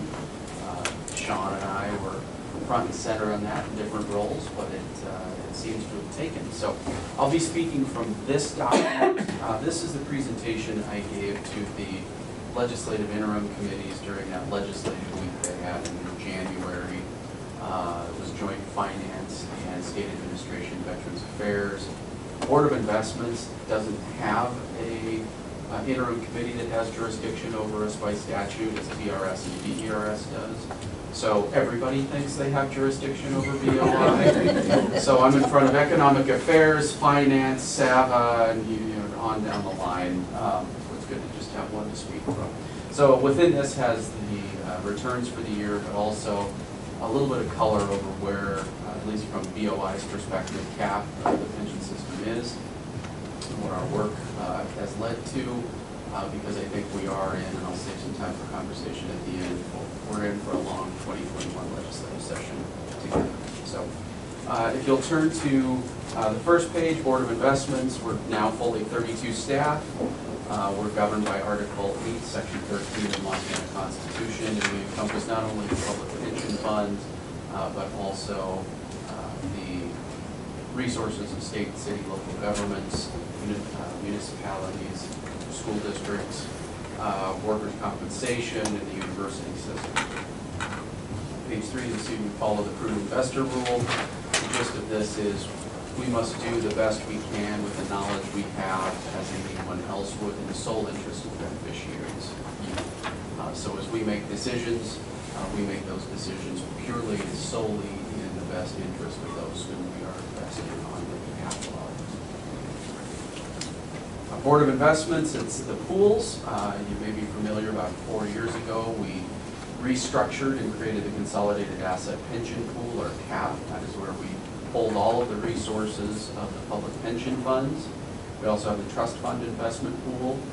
Those are those agency funds or designated funds through some legal mechanism, most numerically through actions DEQ and the EPA take against polluters, and those funds are held through consent decree and trust fund agreements within our trust fund portfolios. We have separately managed investments, those where the sheer size and scope of the investments are too large to fit within trust fund and warrant additional attention and a separate investment policy statements. Montana State Fund and the Treasurer's Cash Account, the State General Fund's cash, as well as all of the other cash holdings of the remainder of state government. Usually averages about $600 million per day. We have a separate investment policy statement for them. And then the short-term investment pool. So this is where most local governments, school districts, cities, counties, state, TRS, PERS, all hold their liquid holdings. It's almost like a money market fund, 24-hour turnaround, but better rates and lower fees than you can find in the private market. I mentioned CAP earlier. 2017 was when it was restructured, started in 16, and it really was designed to be able to allow Board of Investments to move money by and across the various different asset classes more expeditiously. So now, rather than selling out of a domestic equity pool and buying into an international equity pool or a real estate pool, it's simply a ledger movement between one fund to another. Gives us far more flexibility to react. Best example of that is mid-December, our real estate natural resources director decided now's the right time to buy in more MLPs. He was able to move the money and make the purchase at the absolute bottom of the market. So we've been riding that all the way up, and it would have been previously about 48 entry transaction over multiple days. We were able to accomplish it in an afternoon. So it's really been, for us, a huge efficiency. One thing that few like to acknowledge is that public pension funds are perpetual. We're not in the 10 or 20-year time horizon that most capital market assumptions are in. We're a perpetual fund. We will be here forever until the legislature or the people say we're no longer going to have defined benefit pension plans. We'll talk about that in a minute. But the short-term market fluctuations are nothing to overreact to. My first day on the job was September 25th, 2018, which is when the fourth quarter sell-off started at the end of calendar 18. I was walking around, yeah, exactly. I was walking around, okay, I'm not going to keep this job long, the other job's filled, and people are going to start jumping out of the windows. Happy first day on the job. But it was a very reassuring thing to walk around and everybody knew this happens. This is what we call a buying opportunity. So we put some money to work, and you'll see that in the returns of the separate slides. How we protect against that, how we accommodate those short-term market fluctuations is through diversification and non-correlated assets. And I'll spend a few minutes talking about that. First, long-term and the perpetual funds. Study after study, which you know shows that long-term investing is the best way to maximize your returns and to minimize the risk. So we're not in the business of walking into the office today and deciding, let's go short something, let's go sell something. We're very much long-term buyers. We set our strategic asset allocation on an annual basis. In many instances, that is aspirational, which I'll talk about when we get into the asset allocation. But you may remember the bill from a few sessions ago where they wanted to restructure the Board of Investments because from the floor debate, who's going to call up and say now's the time to sell at 4 a.m.? Well, if anyone's doing that, they're not doing their job right. They're not fulfilling the obligations of the prudent investor rule. So the long-term nature of our holdings has really helped us hedge against some of what otherwise would have been panic selling or opportunistic, overly zealous buying. The next slide, you see diversification. This is the quilt that we look at each year and each quarter of how assets perform, and I just chose a couple for the legislators to see. Just because something's down this year doesn't mean it won't be substantially up next year. So building a portfolio that represents non-correlated assets across multiple asset classes is the single best way that we can ensure we strive to hit and actually hit that 765 and 75 actuarial benchmark that you and our friends upstairs have given us as our target. Can I ask you a question about that? You bet. Those non-correlations in terms of certain kinds of assets like bonds versus equities used to be rather clear. In the last 10 years or so, those numbers have shifted quite a bit and the correlation has risen dramatically. Do you have an explanation for that, and what would the Board of Investments be doing about that? So the last 10 years, we have seen a rise in fixed income correlations to the equity markets. I think frankly, there's been a chase to value as the rest of the world has had nothing but problems. We've been a safe place, relatively speaking. Yesterday, I was sitting with our new CIO, and he said, "Why is the bond market rallying today? What is going on? This should not be the case." So there's a little bit of folks chasing yield, chasing value, chasing that safe dollar. But on the other hand, what we've done to hedge against it is significantly expand our real estate portfolio, which is the single best diversifier we can put in. And as you'll see later, aspirationally, we want to grow that real estate portfolio so that we can sort of counteract some of those much more closely related. Now, on a better note, our beta is getting better. We're about a 0.48 portfolio-wide within CAP. So we've not only been able to accommodate those closely more aligned equity fixed income assets that have become more correlated, but we've introduced additional diversifiers and lowered our beta at the same time. You must be happy to have that low beta and still have the performance that you got. That's Yeah. the godsend. Explain data for over a couple of people. So beta is how we measure the movement of the markets versus the risk to the portfolio. So as the markets lose $1, we would only be in a position to lose 48 cents is the shortest way. So the closer you are to 1, it's sort of golf score with that one. The closer you are to 1, the more aligned you are with the volatility in the public markets. Any other questions? Can I add to that a little Yeah. bit, just for further Yeah. clarification? So sometimes high beta is good if you're taking risk. You want an asset that has high beta. So if you have a beta of 2, Carrie, you'd expect twice the performance that you would get on a beta, but they're at less than half of 1. So that means our risk is 52% less than the overall market. And one of the things that's not in this, but I can send it to you. We are meeting or exceeding our peers' performance with substantially less risk. So that's, again, another prudent man rule check that we're getting done each and every year. The non-correlated assets, this speaks to the question. You can see here the correlations between the various asset classes.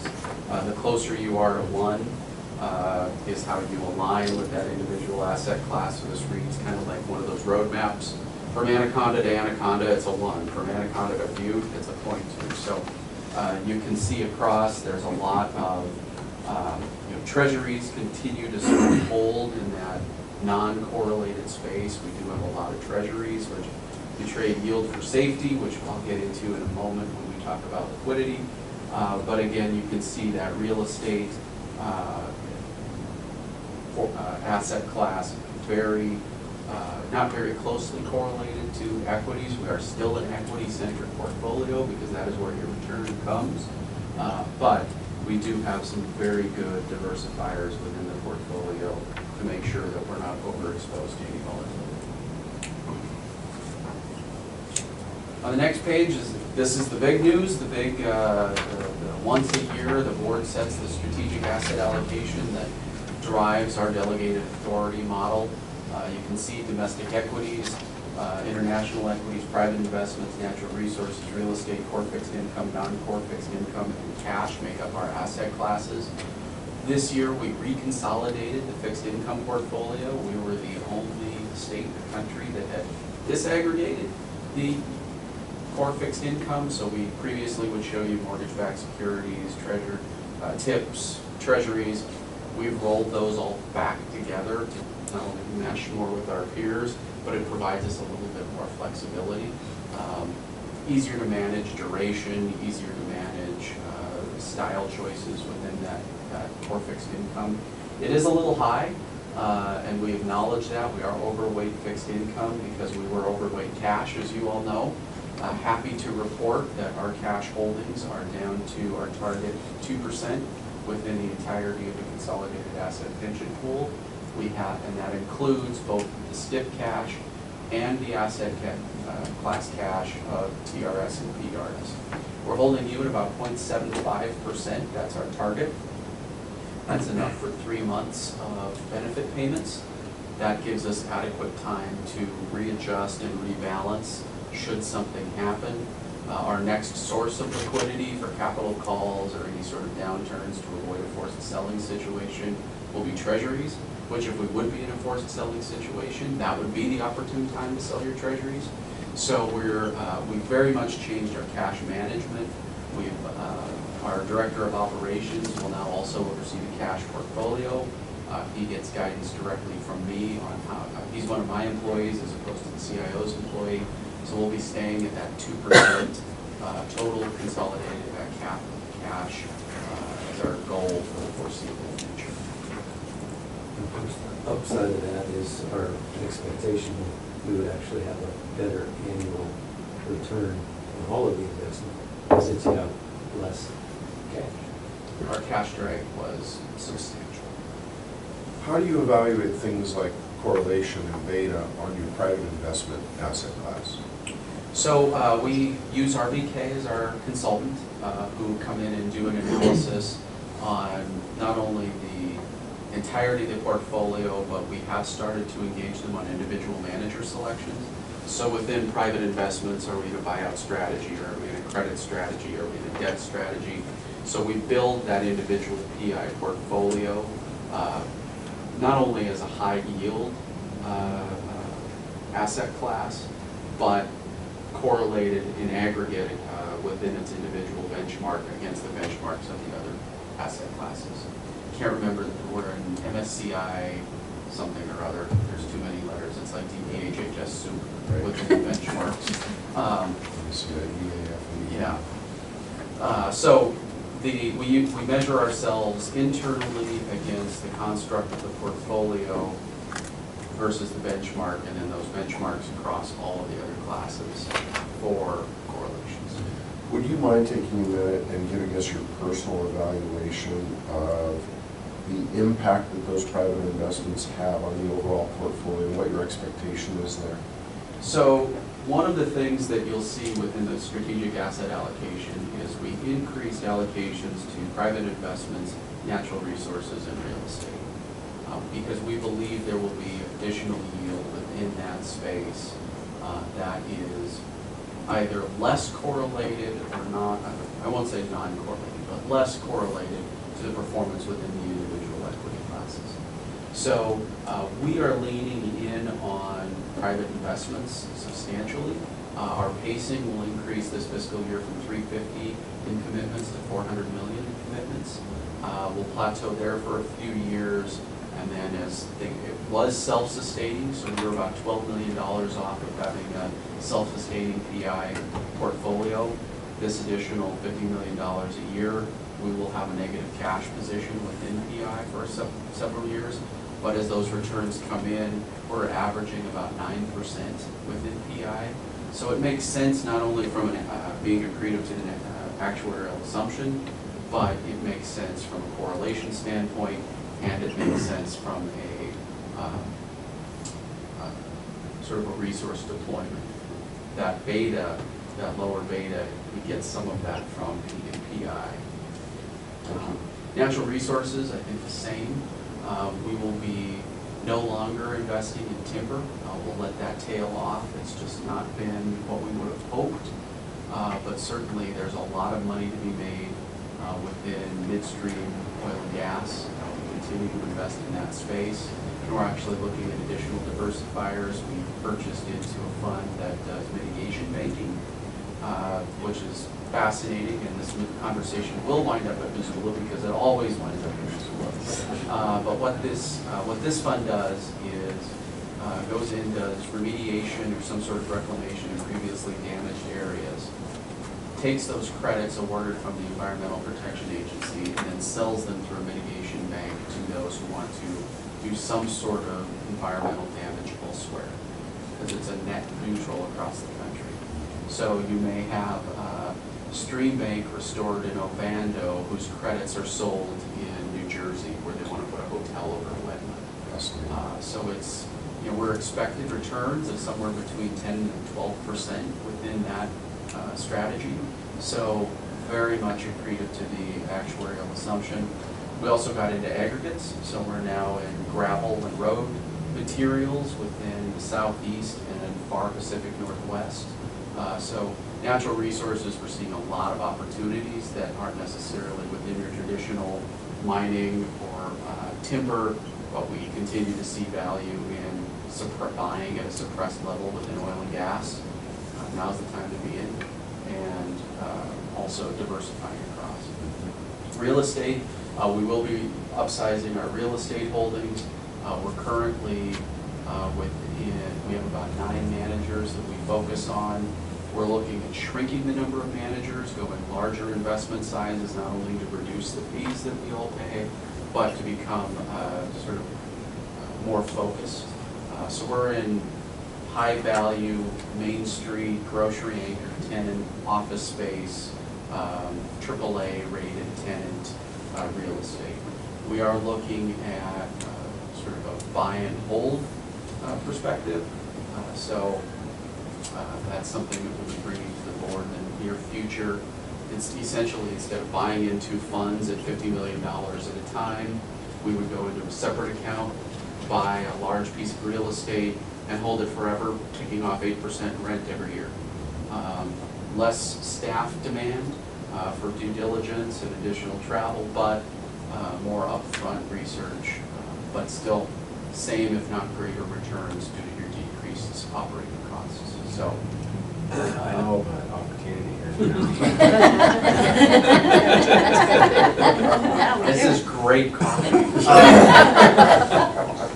Any other questions on our asset allocation? I think aspirationally you can look forward to equity staying consistent, private investments, natural resources, real estate growing, core fixed income shrinking, and cash leveling off at that 2% level. So that midpoint is the target?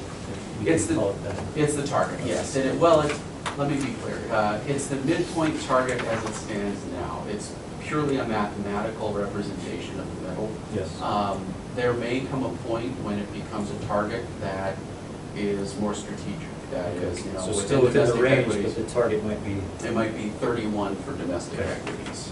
That'll be a choice. Right now, we wanted to introduce it to the board as a means of them holding us accountable.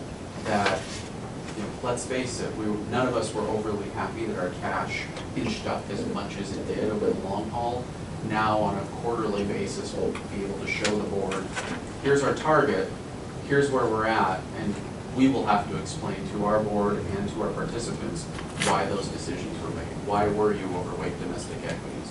Why were you overweight cash? Why were you underweight international? You use no hedging strategies of any kind, correct? No hedge funds. Right. Right. No hedge funds at all in the portfolio. Is the real estate number indicative of your increase in real estate that you mentioned earlier? So currently, we are below our midpoint within real estate. As I said, some of these are aspirational and show the direction that we'll be moving. So real estate currently is right around high 7s, low 8. We want to get to 9 and continue to push that out. Next page, this is as of 11:30. The update as of 12:31. You were at 775 inception to date, so we're actually meeting the old actuarial assumption. It was a good year. Let's not rest, but I think from a legislative perspective, it's always better to walk into January 1st on the odd numbered years with a better number there than not. And this is longest measurable return for you is 1994. Strategic direction, again, increase allocations to higher yielding, less liquid asset classes, real estate, natural resources, private investments. Redeploy lower yielding assets as opportunities in the market arise. Those would be core fixed income and cash. And increase allocation to domestic equities as and if valuations become more attractive. Our problem right now is things are very expensive. Long run, we're half of our office is rooting for a big sell-off, so we have a buying opportunity, and the other half of the office is saying, what is wrong with you? Why would we root for a sell-off? Let's take the return. So it's, we just haven't had a good space. Now, we are maintaining our pacing within PI, natural resources, and those alternative assets. We don't want to not buy in. This could be the record year 5 or 6 years out, but we're not going to miss the opportunity by saying things are too pricey for us to engage. When it comes to your international asset equities, you're utilizing managers to make those decisions. Yes. Is there much discussion between you and the rest of the board as to what they're thinking in terms of which countries they want more exposure to,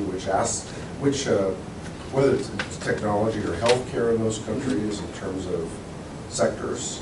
So we don't get into sector specialization within the international equity market. At all? At all. Okay. We get into, we go choose the managers that we think are the right people to manage those assets. International equities are 100% externally managed.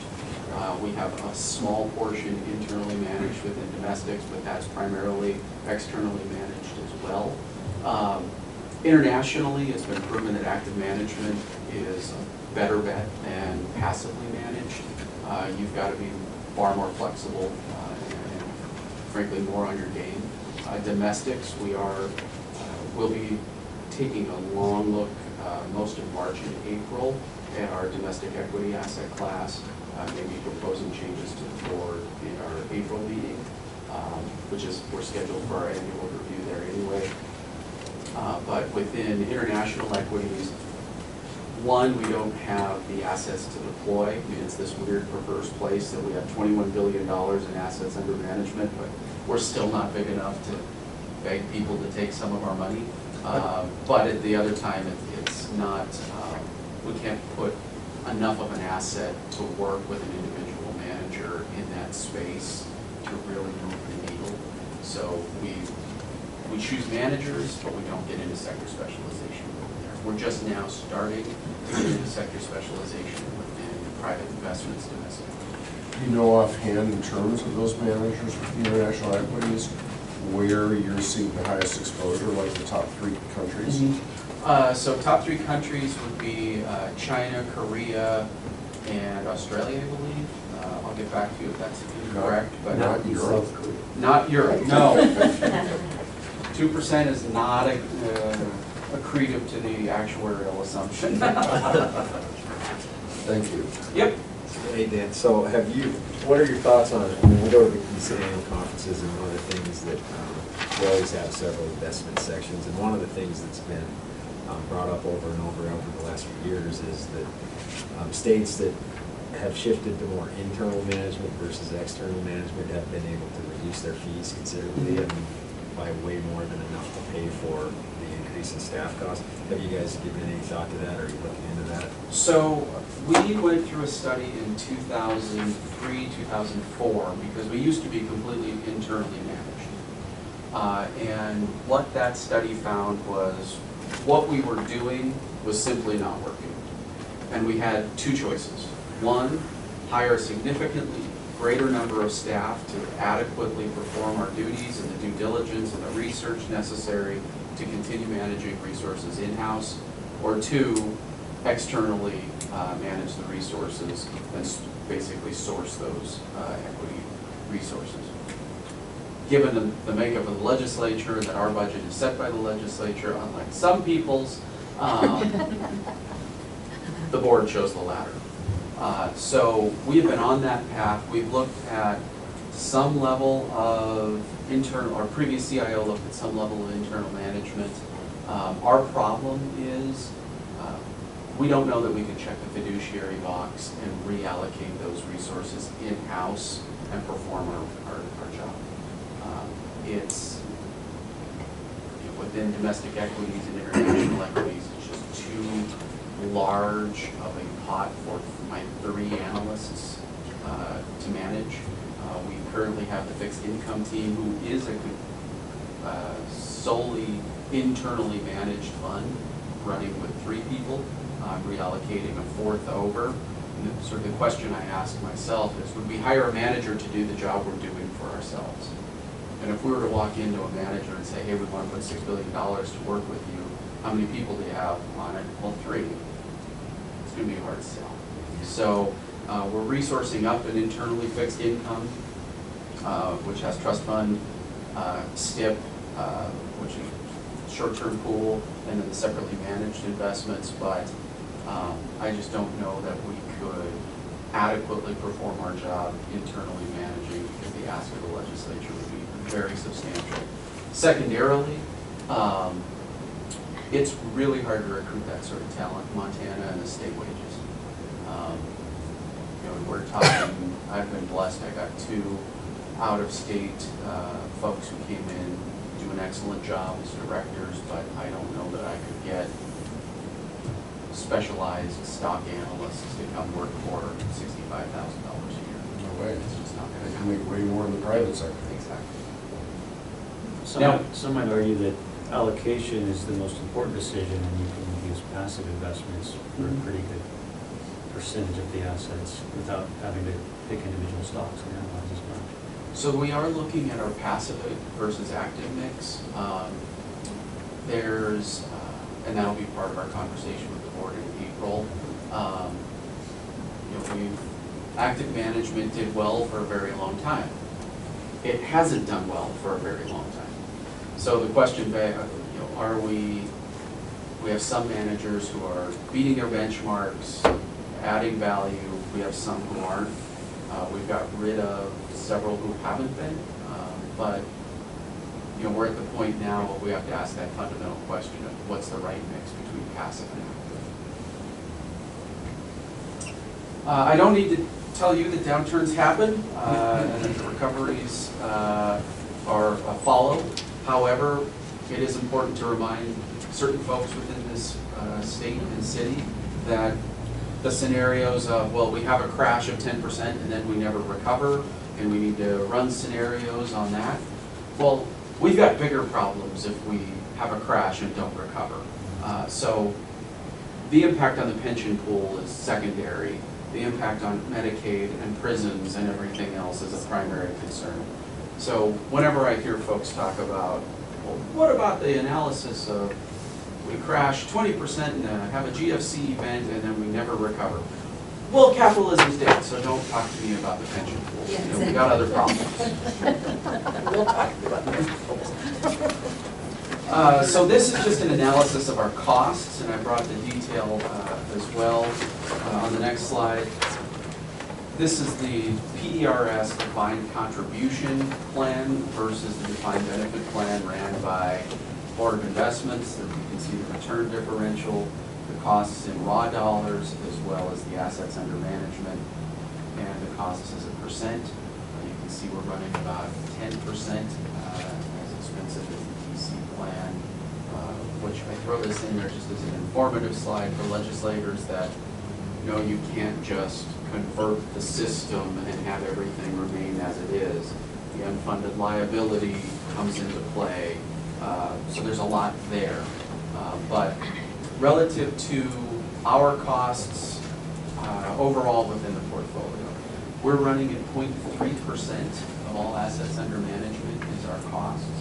50.3 million was external managers for last fiscal year. 58.6 was total. 1.7 million was custodial bank fees, and awards fees for investing was 6.5 million. So 0.3% will still most likely be top quartile for lowest cost, highest return, based on the CV and benchmarking study that will be completed again this August. Knocking on wood, hoping that our cash drag from the last 2 years don't impact performance that substantially. But what we're seeing from our investment consultant is we continue to meet or exceed our peers' performance and are substantially under their risk and their costs.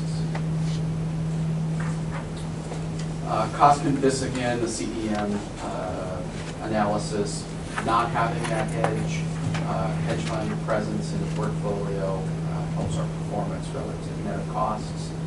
So we're building a portfolio that can withstand downturns at a lower cost more resiliently than our peers. The next slide is the benefit income asset appreciation. We all know the formula, but I wanted to make sure that legislators understand that the 765 and 75 assumption is what is necessary to pay down and pay off the unfunded liability. It is not what is necessary to pay benefits. And I think there was some confusion that even BOI contributed to the introduction of the concept of net cash need and net cash negative. So what you see here is the annual benefits paid, $350. I rounded to $350. It was really $339. Less dividend and coupon income. So this is just based on the structure of the portfolio, and that amount of money is going to roll through the door regardless. So the asset appreciation needs to be about $175 million, or 50% benefits, in order to just stay whole. Not do any damage to the funded ratio, not do any damage to the amortization period, and anything above that helps expedite that pay down. Now, this is just for fiscal 19. It'll change from year to year as our assets under management grow, which I'll touch on in a minute, but also as we pay down those liabilities. It can also go the other way. If we have a bad year, if we have to burn corpus in order to pay benefits, that'll have an impact. But the 765 and 75 assumptions are not what we need to just pay the bills. We need on an average about 1.5%. That, I've never seen that. I mean, I've been seeing it lately in our reports, but I've never heard it explained that way. That's. Well, in reality, it's 3, because you need, I mean, you're taking the dividends off the top to pay half the. Right. Total. Yeah. So 3% they break even, essentially. That's interesting. And, you know, like I said, we've also got the portfolio constructed. I mean, there may be a time that we have enough sort of regular cash flow that we can meet the benefit payments and then just focus on the accretive side separately. But for the time being, 3% needed, 1.5 rolling through the door just based on portfolio construction, 1.5 of asset appreciation necessary to pay bills. So. That's really interesting. The next slide shows you the net cash, or the value add surplus, or the net cash deficit. Within the 1-year time period, we added $92 million to the corpus of cap. Over the 5-year period, we added $2.13 billion to the corpus of cap, and over the 10-year, $5.3 billion to the corpus of cap. So, you know, the concept of net cash need and how we're a net cash negative plan really doesn't tell the tale of we're also adding to the corpus. We're not in a position of burning corpus funds. We're not a Kentucky at 18% funded who has a completely fixed income portfolio so they can liquidate on an annual basis to make benefit payments. We're very much on the other side. If we keep 0.75% cash to pay those benefits, we can put the other 98% to work in real time. So this is another thing that I thought was important for the legislature to see, that we're very different from a lot of the states that you may otherwise talk to. We're not New Jersey. Yeah. So the fiduciary duty I added in, really, you're familiar with it, we're familiar with it, our friends in Para are familiar with it, but we see a lot of groups come through wanting to present on the state pension systems who have no fiduciary duty to the state, to the beneficiaries, the taxpayers, who can present anything they want and walk out of the room. And my caution to everybody is, unless there is a fiduciary duty present, take everything they say with a greater grain of salt. You can sue me if we screw up. You can be sued by your members if you do something outside of that fiduciary duty. If a lobbying group comes in, or a special interest group comes in and presents information that's manipulated or untrue or biased, that has real impact on the pensioners or the employees, there's no ramifications. So my caution to everybody is, unless they're willing to fulfill that fiduciary, as your actuaries are, as our consultants are, as we all individually as staff and board members are, we need to take them with a greater grain of salt. And then the takeaways, we're outperforming our peers, our costs are lower than our peers, we're broadly diversified, and we're meeting or exceeding the long-term actuarial expectations. So, any questions? You mentioned earlier that you were going to make some comments about what you thought was the future of the defined benefit culture. in general? So, here's my thoughts on the defined benefit plan. It's not going anywhere, Good. because the sticker shock of eliminating it is too much for anybody to bear. Now, there's a case in the Supreme Court that may change that, but somebody has to pay off the unfunded liabilities. There are a lot of Montanans, over 100,000 of them, 100,000 of them, who have a contract right to a pension. That promise has been made. The question before the court is, can you just walk away from an unfunded liability and still have the promise of a benefit on the other side? I've always operated, and I think the courts have interpreted across the nation, that if you have a contract, right to your pension, you owe it. So someone's going to have to pick it up, and if the local governments don't, the state government will be in the position of having to. So, is there a place where there's an end to the defined benefit and everybody moving forward is going to be in a defined contribution plan? Well, West Virginia tried it. We need only look at history. West Virginia tried it, and they moved back. They reopened the plan, it cost too much, you have that unfunded liability come immediately due. I liken it to purchasing a home. You want to amortize in 30 years when you purchase a home. You're going to stay in that home, so why worry about the next home or the lake house, whatever? You're going to stay there, so you got to pay that off. But the second you decide to move, the first thing you have to do is pay off that mortgage. You don't get to just walk away from that mortgage and move into a new house. You got to pay off that 30-year mortgage. And I think people miss that when talking about the liabilities of a pension plan. You can't just say, oh, I want to move into the defined contribution cabin as opposed to the defined benefit house and walk away from that liability. It's not how the world works. So I don't think that there's a path to walking away. I think there is a path to death by 1,000 cuts. And that is my perpetual fear, that 5.1 million here, additional working tenure or additional ability to reap a benefit without paying in, or extended contracts, those sorts of things in aggregate are what's going to kill us. Well, this is the political environment we're in. How much has been made of the reality that, and by your own slide here, defined contribution plans perform at something like 40 to 45% worse than the defined benefit plan because of lack of management, lack of oversight? Has that point been utilized in the political discourse? Yes, and frankly, those who want to end the defined benefit plan don't care. It's a question of, why does employee A have it and employee B doesn't? So instead of saying employee B, why don't we get you something similar, it's a question of how do we take away from employee A. This conversation was had by one of my board members in Billings with one of his longtime friends. You know that it costs more and returns less in a DC plan. Yeah, but I just don't believe people are entitled to a pension. I can't argue with that. That's just where they're at. So, yeah, good luck with us recruiting and retaining, in your case, teachers and administrators. Good luck keeping snowplow drivers and. Exactly, why would you? Right. I mean, The teachers pensions- are already like spreading out the door. And if there's not this promise at the end of the rainbow, they're gonna go. You're gonna have no one to take care of the kids. Right. So, Thank you. thank you. Any other questions? Is it public knowledge who the new CIO is? Yes, so John Putnam, our former director of fixed income, he's the new chief investment officer.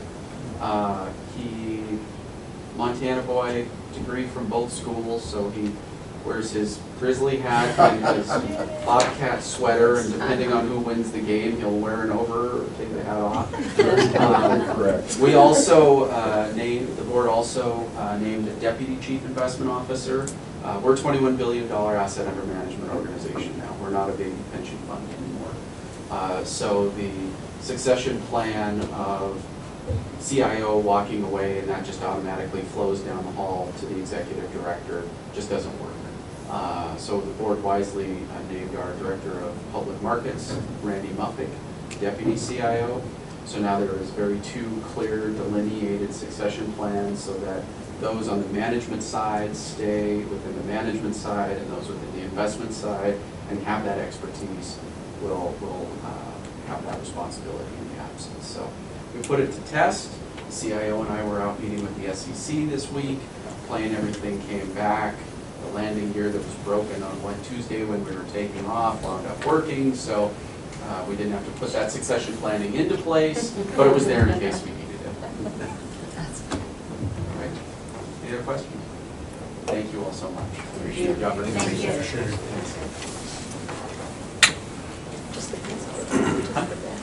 you. Another opportunity for public comment. That was very informative, and I guess I missed him last year, so I was Actually, Joe was here last year.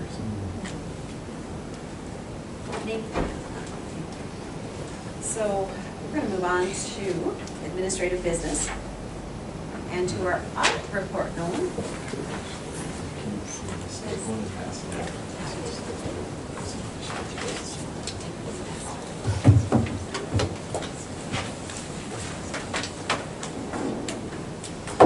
Nice work again, by the way. Yeah, that's, so hopefully everyone has had a chance to read cover to cover the Very entertaining. CAFR for the year, our comprehensive annual financial report. No, obviously we don't read this thing cover to cover, but this is the information that was audited in the blue book that you have in front of us,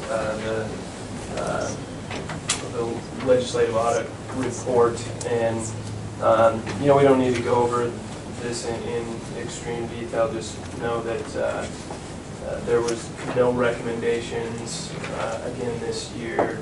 Well, I should say there was no recommendations this year. Last year, the one recommendation that you know, we made a change in the last legislative session to, and that talks about, it's talked about on page 3 here, the prior audit recommendations. So for 2019, there was no audit recommendations at all, and we received an unmodified opinion again, and that was turned in, or the CAFR was turned into the GFOA for the certificate, and we received the certificate again for the 12th or 13th consecutive year, something like that. So does anyone have any questions in particular on the audit report or the CAFR? Is this the first time some of you are seeing it, I suppose? So we got that in the mail. just We got the- we got that in the mail. Sure, okay. So with the blue book, just the very beginning is going to be there, and when I say there, the legislative audit divisions, you know, the context of everything. And then the results on page S2, I guess. The next part kind of goes into the audit, you know, the recommendations and audit, which again, we didn't really have any recommendations. They always talk about, you know, how actuarially sound the system is. And, you know, last year we were at 31 years versus 30, so they had a recommendation that we get to, you know, under 30 years, which, so they always have that recommendation. And this year we were at, you know, 29 years, so we met that recommendation. But you'll probably see that actuarial sound. Then there's the actual audit opinion itself, and you know, I guess the main piece is on A2, where it says, in our opinion, the financial statements referred to above present fairly in all material aspects. So that's what we're looking for every year. And then the rest of it is going to be the notes, or the financials and the notes that are actually right out of the CAFR. So.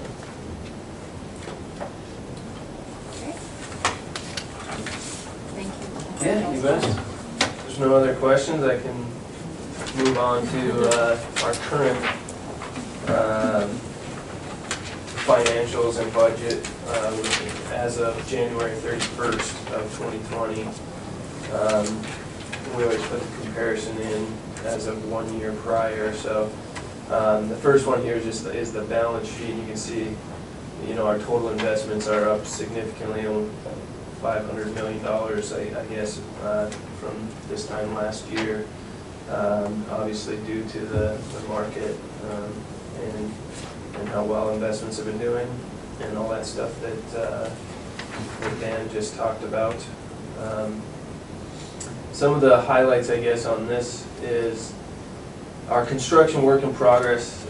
So that was where we were carrying all of our, waiting to amortize the phase 3 of the M-Trust project, and then the work that was done on this building in the last fiscal year and in this fiscal year. And those projects have all wrapped up and been capitalized, so they're on the books there as intangible assets. So our intangible assets are up, and that's the M-Trust projects. And then our leasehold improvements is a new category that you'll see there. That was the cost of this, this project on this building, and you'll see that's starting to be depreciated. Any questions on any of that information? So the fund balance, page 51, again, the in-fund balance there is obviously up significantly year over year, due mostly to that total revenue in investment revenue. 350 million, versus a negative investment revenue as of last year at this time. So,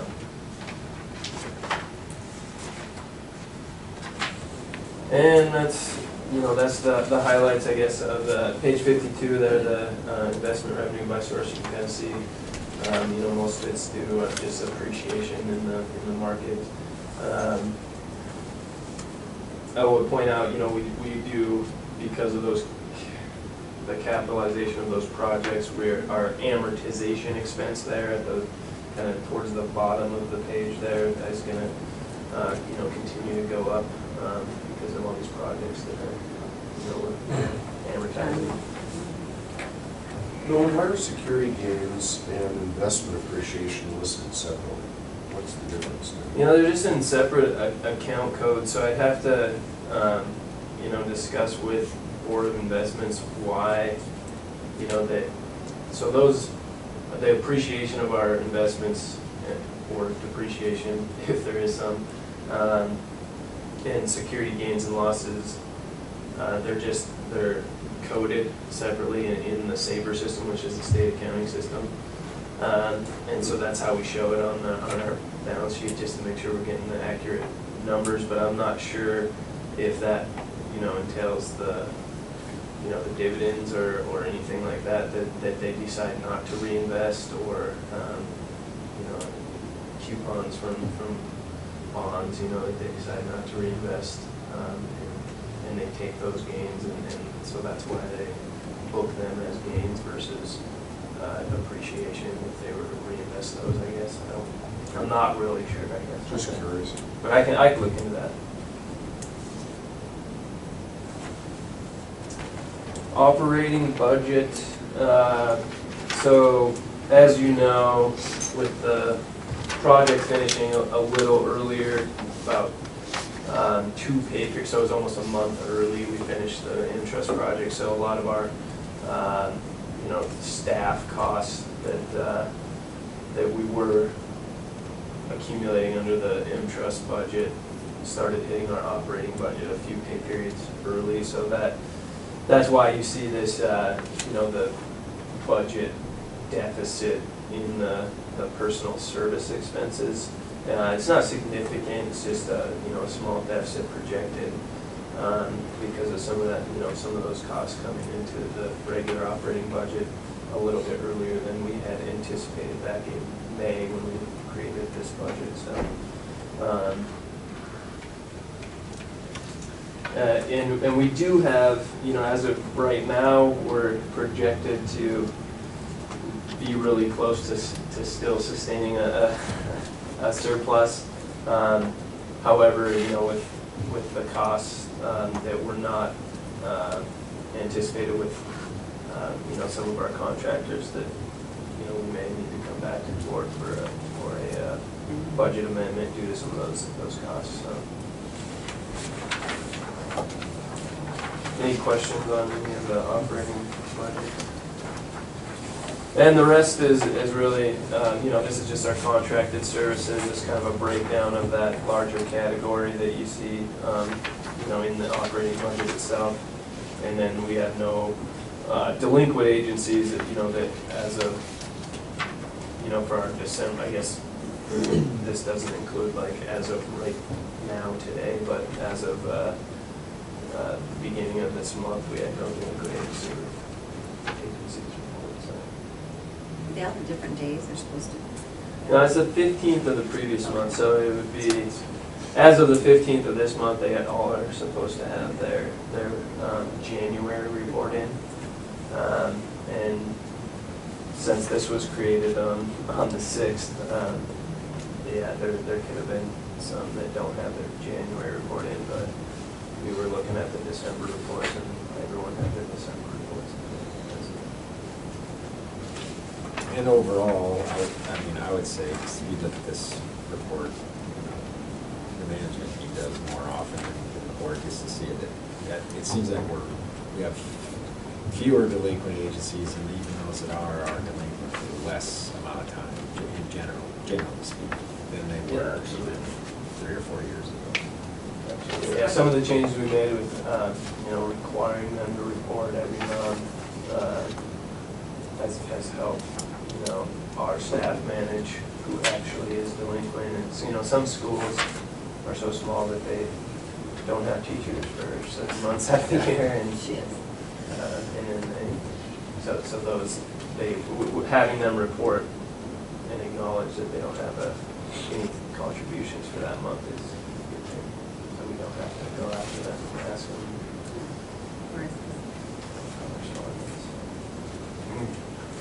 Questions or comments? Thank you. Thank you, Dawn.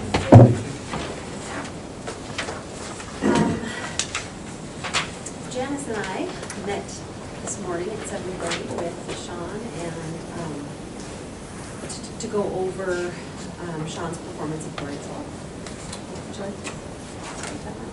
I think Jim does a nice job of having it all organized for Carrie and myself to go through and look at the board.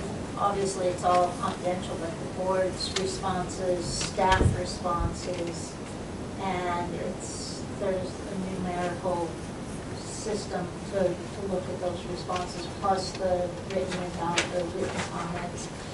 And overall, very high marks.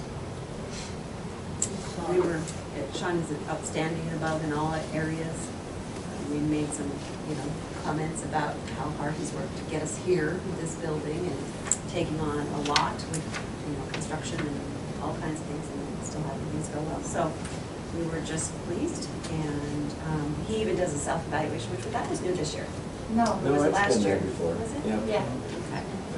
But yeah, he's a little harder on himself, and then I think the board is very happy, and staff's very happy. And we did talk about ways to potentially increase staff involvement, because it's voluntary on the staff to fill out the survey. And Carrie and I discussed expressing to the staff how we as board members do value what their input is, and would really like to see a higher percentage of staff turning in their surveys. Is there anything significant at all about those Harry and David baskets we get right before the event? Just kidding.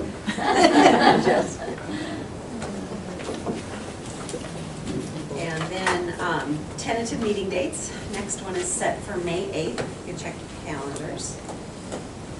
Can I ask about that? Yeah, you bet. Is there a way that we could do a survey of everybody? I have a potential conflict of interest there, and I was wondering if May 1st might also be acceptable to everybody. And at this late date, if not, I'll make an adjustment. I'm just wondering if we could take a survey. Yeah, first is open or the 8th is open for me, so. To be honest, the reason is my wife handles the wine fair here for the military museum every year. And this year they were gonna do it in the Civic Center. But the city, I guess, took over the management of the Civic Center and they changed the date on them at the last minute. So now they can't get it on the 8th and they had to move it to the 1st. So she's gonna be here then anyway, so that's the big reason. Me too. So, yeah, that's, no, I don't wanna make anybody else change, so I can be here on the 8th, but it just means 2 trips in a week. That's all, no big deal. I don't want you to have to change, so I'm just leave it. Okay. And so the May meeting is when we adopt our budget for the following year. So between this meeting and the May meeting, Nolan and I will be reaching out to Yes. to the two of you. Okay. Get that all ironed out too. And the other dates, August 7th. Looking ahead. Last year, we August. moved that earlier in the week so that it wasn't attached that weekend because of, It's really hard to find weekends. What was the Yeah. conflict? I forget. Good weather. and Weekends, sporting summer. and I used to have baseball stuff, but. Yeah, I mean, the board can decide to move that one right now, or, so everybody kind of has an idea if you would rather do a middle of the week, and then finalize it at our main meeting, if that works, or whatever you guys want to do. As of now, I'm open the whole I'm week. open to it. I prefer it not to be attached to a weekend in the summertime, just because literally every weekend is full in the summer, but it's not the end of the world. We can do it I on Monday, typically- then we wouldn't have to work. Whatever we do, I want us to do it, so we can it's, plan it's everything in the, else. it's in, So like a Thursday or a Wednesday, or what days are? either Doesn't one, matter to me. yeah. I don't care, I just want to know. I prefer Wednesday. Wednesday, Wednesday, fifth? the I prefer fifth? Wednesday. Let's do it. All I have to do is cancel and do planning class. That's awesome. Or reschedule, which, Reschedule. Okay. You mean you haven't refined those skills yet? Okay, so Wednesday the fifth. And then just looking ahead, just October 9th, and that's when our actuaries come. Yep, that's when they That's an present important one. results. Yep. And December 4th. And it's, December, the October and December part of the way, if we need to adjust it, we can, but I think right now, Todd is planning to be here the 9th. That probably has something But to I do with actually need to verify that, because his PERS usually too. we do. Right. Yes, usually they meet with PERS on Thursday, and TRS on Friday, so I'm trying to coordinate those. And generally, that fall meeting is coordinated with the conference too, right? No. It has worked out the last few years that we have our meeting on Friday and then people travel for Oh, on yeah. Saturday. That's just how it's hit. But yeah, it's real close to that same time. So like to have it the next week in October doesn't usually work out very Right. well. Yeah. Right. Do you know the dates on that conference this year? The annual conference, I don't. I did look up the trustee workshop just so I could let everybody know. I can check the annual conference right now. Trustee workshops last week. Yeah, it's July 19th, it's 22nd. It's the trustee workshop. And where is that? It's at UC Berkeley. And so we wouldn't have to, know for sure who's going until the May meeting, but I wanted to bring it up for all board members to consider on that. So what I was talking about is the NCTR trustee workshop. The dates of the workshop itself are July 19th through July 22nd, so you'd likely travel on the 18th and the 23rd. It's at UC Berkeley, and we'll want to know who's going to attend that by the time we have our May meeting. so I can get you registered for it. And the national conference, that's what you're looking at, right? Yeah.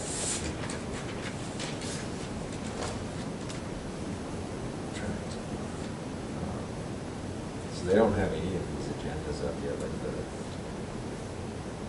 directors. The new director Or the meeting. trustee meeting. Trustees just talk about this.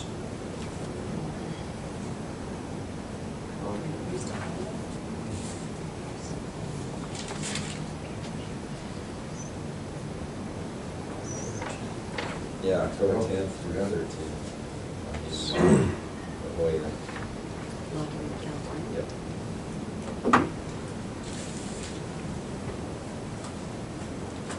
All right. Okay. So, let's see.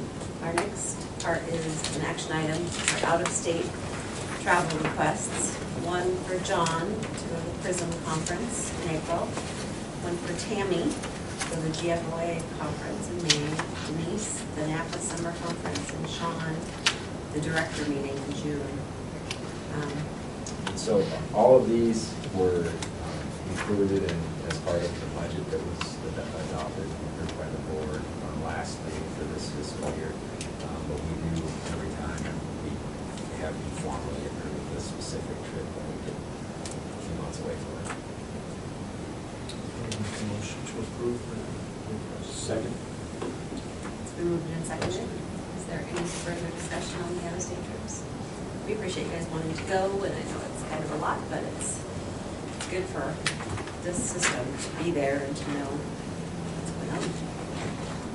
Okay, all those in favor, indicate by saying aye. Aye. Any opposed? Chair votes aye as well. So the next meeting date is May 8th. And is there any public comment? So shall we run to your executive director's report? We are. So if we decide to just keep working, we likely could be done by 12:30 versus, otherwise I need to pass around these Jimmy Jones menus. Let's just keep working. Just keep working. Okay. I don't think, we're not expecting the disability request to be here in person, so we should be able to do that. All right. How's the banana? Do you think? Yeah, there's some snacks there. Okay, so thank you, Madam Chair.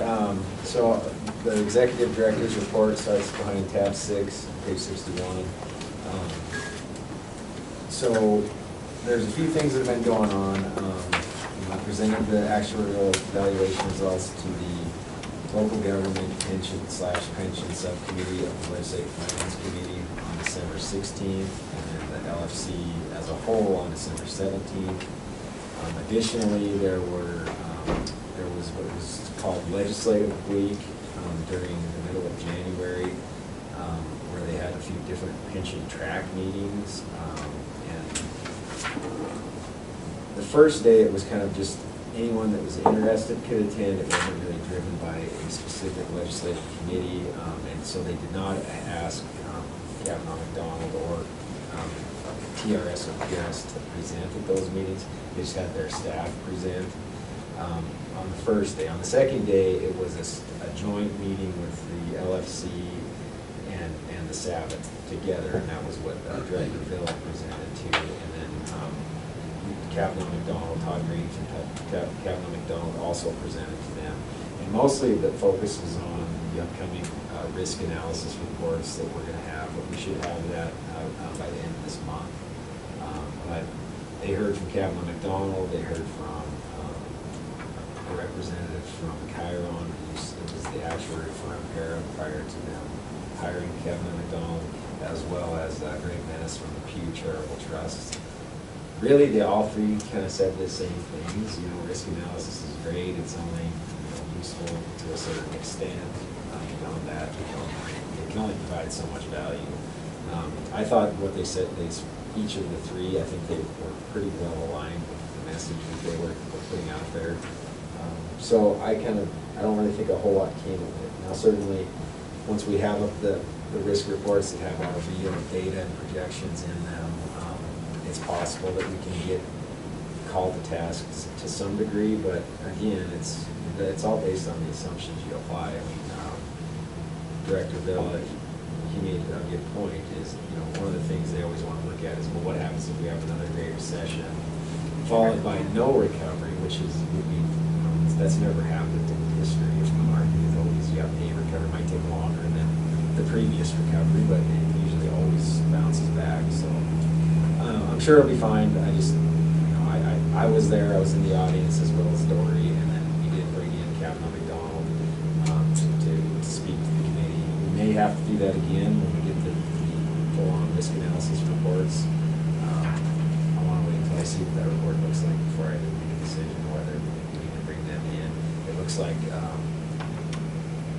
however, whether it's me presenting it or if Todd comes back, that we will be presenting that to the Legislative Finance Committee in March, it looks like. Any questions on the legislative interim committees? Okay. The next bullet point there, B, is the MAS meeting updates, which is the Montana Association of School Superintendents. I've wrapped those up just last week. I went to, the final one was in Miles City. I thought the meetings went really well. It was, I know they were all very grateful to have someone from TRS out there and meeting with them face to face. Some of the topics I covered were, who participates in TRS, the defined benefit versus defined contribution conversation, how TRS is currently funded, what are the challenges that face TRS, and then what are the challenges that we know of that our employers are facing. And then I spent some time on working retirees, volunteers, and the resources available to them as employers on our website. And one of the main things I touched on and tried to impress upon them was they're in probably the best position as far as someone with influence that's affiliated with their school district to talk to their local legislators and make sure that they understand. So I spent a lot of time at the beginning describing the value of a DB versus a DC to kind of set the stage for asking them, when they have the opportunity to bend their legislators' ear, that they understand that they value the DB plan, both as a participant themselves, but also as an employer, as a recruitment and retention tool. And that message seemed to resonate really well with all 9 of the MAS groups. I think they get it, they understand it, they're willing to pitch in and help carry that message forward to their local legislators. So I think it was a valuable exercise, and I'd like to actually do it again, not in a legislative year, not this next year, but on like every other year basis. I think it makes sense to try to do that. There are almost always going to be some legislative changes that we can talk about from the previous legislative session, as well as year up for the upcoming one. So every other year schedule makes sense to me. Numbers, were they good? Numbers were good, yeah. It's kind of funny, some of the extremes, northeast and southeast, I think they had just as many or more show up than like southwest or northwest. So yeah, numbers were good. It was about 25 to 30 at pretty much everyone. Yeah. Is there a director like from MASS? Is that who? Yeah, so Kirk Miller is Oh, he's the director of school administrators in Montana, of SAN. And then there's 9 regional presidents, and so those presidents is who I contacted to be on their agendas. I see. All right. I attended the one in Lewistown, that was well received. So I have insight into some stuff that Sean talked about, but I really think it's a valuable thing. I think the more that those superintendents can see Sean and ask questions and talk to him, especially when it's a non-legislative year, is huge, because then they're a little bit more involved with stuff. Yeah, and they, pretty much every one of those regions I went to, within 2 days of getting back to the office, I would have 2 or 3 retirement incentive, it's really helpful for them to know how we're going to treat those incentives, and they don't always think about it until it's way too late, until it's time to pay it, and then they find out, well, this doesn't pay what we thought it did. So I think it is, it's a deal. Sean's offered to look at almost any question and try to point them in the direction ahead of time. I thought was really well received. I'm sure it was. Good. Our next item is an action item, so it's the lease, renovation lease terms. Yes, so, Madam Chair, members of the board, so this isn't the final lease. There may be some changes, but generally speaking, as far as the dollar amount per square foot and the term of the lease, sort of the main things, those probably aren't gonna change much, if at all. And what the problem, it's not necessarily a problem, but we don't meet again until May 8th at this point. The project is the 1500 East 6th Avenue building remodel is scheduled to be complete. It was May 1st when I put this packet together. Right now, it's May 15th. I just went to a construction meeting yesterday. But either way, we would want to have the lease agreement in place with whoever's going to be moving there May 15th before we meet again with the board. So just as a little bit of background, the cost per square foot and the 3% escalator, those are modeled exactly after what we're paying here at North Park. With the exception that we actually have a 1 year, we have another year remaining on our reduced lease rate. So if we jump, when we lease out the TRS building, it will be at the amount we would have been paying here if we didn't get the break for that first year. And then that 3% matches, mirrors the language that's in our contract. This is a 10-year lease versus we signed a 20-year when we came into this building. I think that the agency we're working with is more comfortable at 10 years. I'm comfortable at 10 years. 10 years provides us plenty of, that's plenty of stability, I think, and gives us, we'll know when that end date is up. If we still own the building at that point, we can work to put in another lease agreement with the same agency or a different agency. And then as well, if somebody were to buy that building from us, they're looking at a 10-year lease versus a 20. It seems to make most sense to have a 10-year lease in this case. What is DHHS? The Department of Health and Human Services. Okay. That's a little bit more than you were thinking a year or two ago that you might get, but that of course includes the upgrades. Do they have any say in how those upgrades accommodate them when it's done, or is there anything in the lease agreement that is tied to the completion of the upgrades? So the upgrades would all be completed prior to this lease going into effect. Right. I certainly have, not a lot, I mean, I've given them the opportunity to comment on what we were looking at doing over there. I didn't want to make it 10 times more complicated than it needed to be. They were on board with the general design, and so, I met with architects and decided on things like colors and carpet, and that kind of, rather than get too many cooks in the kitchen. But they're definitely on board with how that's going to turn out as far as what is designed. Can you remind me, our lease terms here, do we pay property taxes, utilities, insurance? Do we pay all those things? Is it a triple net lease, or is it a gross lease where we're paying the per square footage amount that covers all those things? It's the gross. Yeah. And the same thing with the one we're on now? Yes. So they don't pay anything over and above the $18 a square foot? That's correct. So then we're still responsible for that 55,000 year maintenance contract. Yes, yeah, that's true. Until you negotiate us out. Potentially, yes. So were you surprised at the lower bids that came in? I know we were worried So about the bidding bids lower. actually did come in quite a bit lower than what we anticipated, which is great because A&E kind of waited until the 11th hour to let me know that the roof really should be replaced at the same time, so it wasn't included in the original projections, but I think I'll know for sure middle of next week. We're supposed to get the bid back on the roof. It looks like with the main construction bid coming in, that where it did, that we'll have enough to also get the roof done at the same time, which is And the good. stairway? Yeah, that exterior stairway is included in what we've already agreed to pay for. I've heard good things about Abraham Construction. Yeah, well, they did all the work in here, so. So we got a 2-month leeway, they wanna move in July 1, the construction's supposed to be done May 1. They actually want to move in as soon as possible, so, That's so good. our contract, we'll change this language to be a little bit more forgiving on the front end. Anytime on or after May 1st, and we'll prorate the first month. Sure. But we'll be able to, they're ready, they want to be in as soon as it's ready.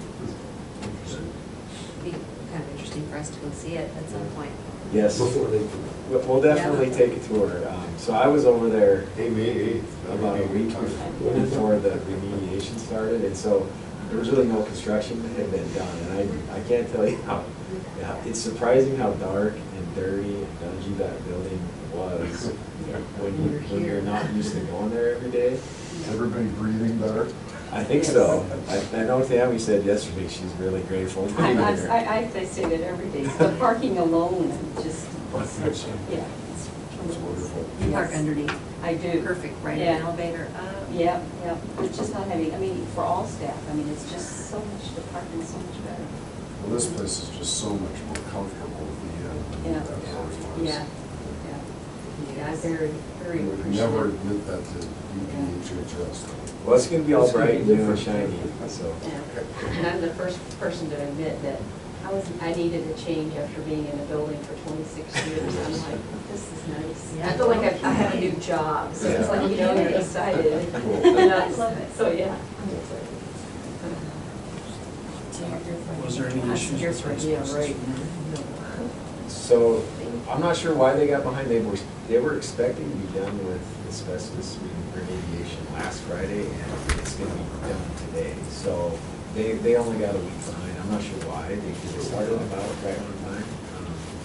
I'm not aware of anything bad, there's no additional cost or anything like that that's being passed on, so I think it went pretty well. So we need a motion to approve or disapprove the 1586th Avenue lease terms. motion to approve the lease terms. Second. It's been moved and seconded. Any further discussion? All those in favor indicate by saying aye. Any opposed? Chair votes aye as well. Great. It's a long process coming to an end. It's crazy though, when you think about what we've done. Yes. Very much on So that. I'm sorry, I should have, I forgot I was kind of rolling both the update and the lease terms into one. So I'm sure you all saw the schedule that's in your packet on the renovation. This came from the construction project manager. And I guess the summary of it all is that originally they were thinking move-in owner occupancy on May 1st. That has now been moved to May 15th. I doubt that they're gonna need it. He asked for an extra 2 weeks to do the roof, assuming that we're gonna wanna go move forward with the roof. And I know that the roofer is ready to go as soon as he gets there, okay, so we still may need it May 1st. What kind of roof are they gonna put on, like 30-year tiles or just? It's it's a membrane, yeah. They have to remove the existing roof, and there's that, believe it or not, asbestos ACM material in there as well. That roofing company has personnel that can do that themselves, so they have to tear off the old roof. They're gonna re-slope a few things. It's basically a flat roof, but they have drainage, right, and then it'll be temporary. But I didn't know it was as bad as it was. I was up there here about a month ago with They're them. rotting? It's not rotting, but it looks good. It looks sealed up, but you walk across it and there's air pockets, bubbles under the membrane. And that's created from water at some point. So, but it's not leaking, so it's time to do that. Now or in a year from now. Right.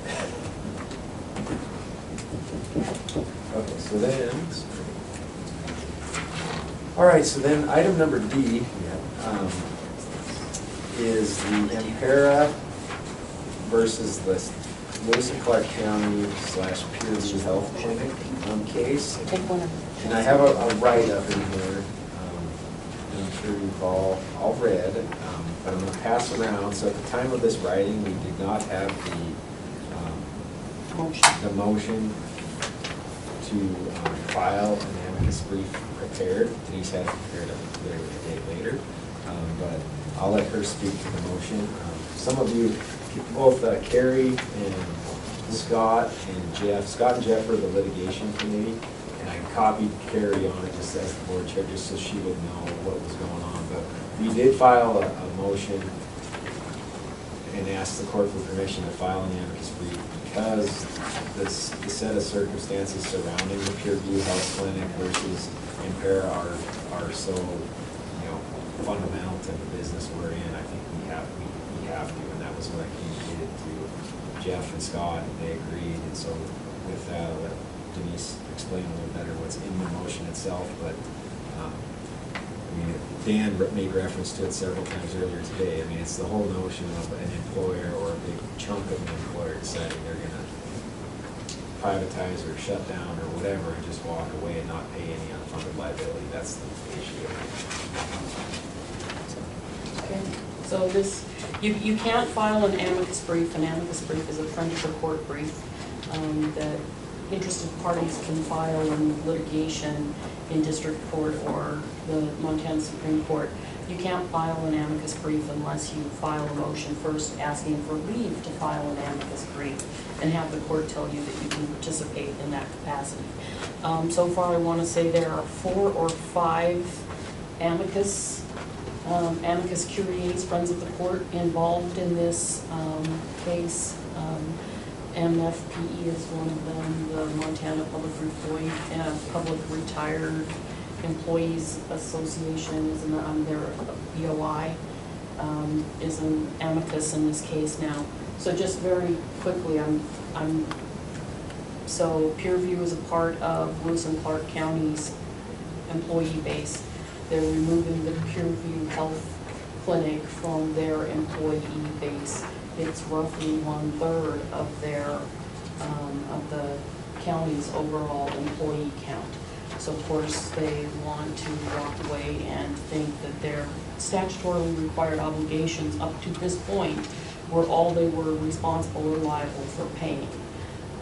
The issues, essentially from a legal perspective, to my way of thinking, are essentially 2.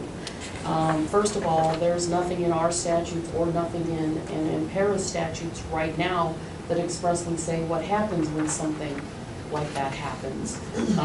Strictly speaking, we are, contribution rates and that are decided by the Montana legislature, not determined on an actuarial basis and simply imposed by the retirement system. Of course, we have constitutional provision that says we have to fund the system on an actuarially sound basis, and the fiduciary responsibility and authority lies with the retirement system boards to make actuarial determinations, those sorts of things. So that, first of all, the issue of how do you get from not having a statute that says what happens under these circumstances to the boards being able to impose a liability. And clearly, Lewis and Clark County's position is you don't. There is nothing in the law that allows the retirement systems. So that's what everybody is briefing at this point. Impera and all of the amicus in the matter. Montana Association of Counties has joined the case as an intervener on the side of Lewis and Clark County, of course, which is somewhat interesting on its own because they represent a whole bunch of other employers who are also going to be responsible for picking up the costs of the people that they're taking out of the system. So, if you have questions about exactly what our amicus position will be, the write-up here indicates that the brief would have been ready by today. Our date for filing the brief is next Friday. So I am in the process of drafting the brief. I already know what the arguments are, but, they've not been published or submitted to the court. Certainly, if you want to talk about them, we can, but. Each of you are doing one of these as well, or are you working together on this part?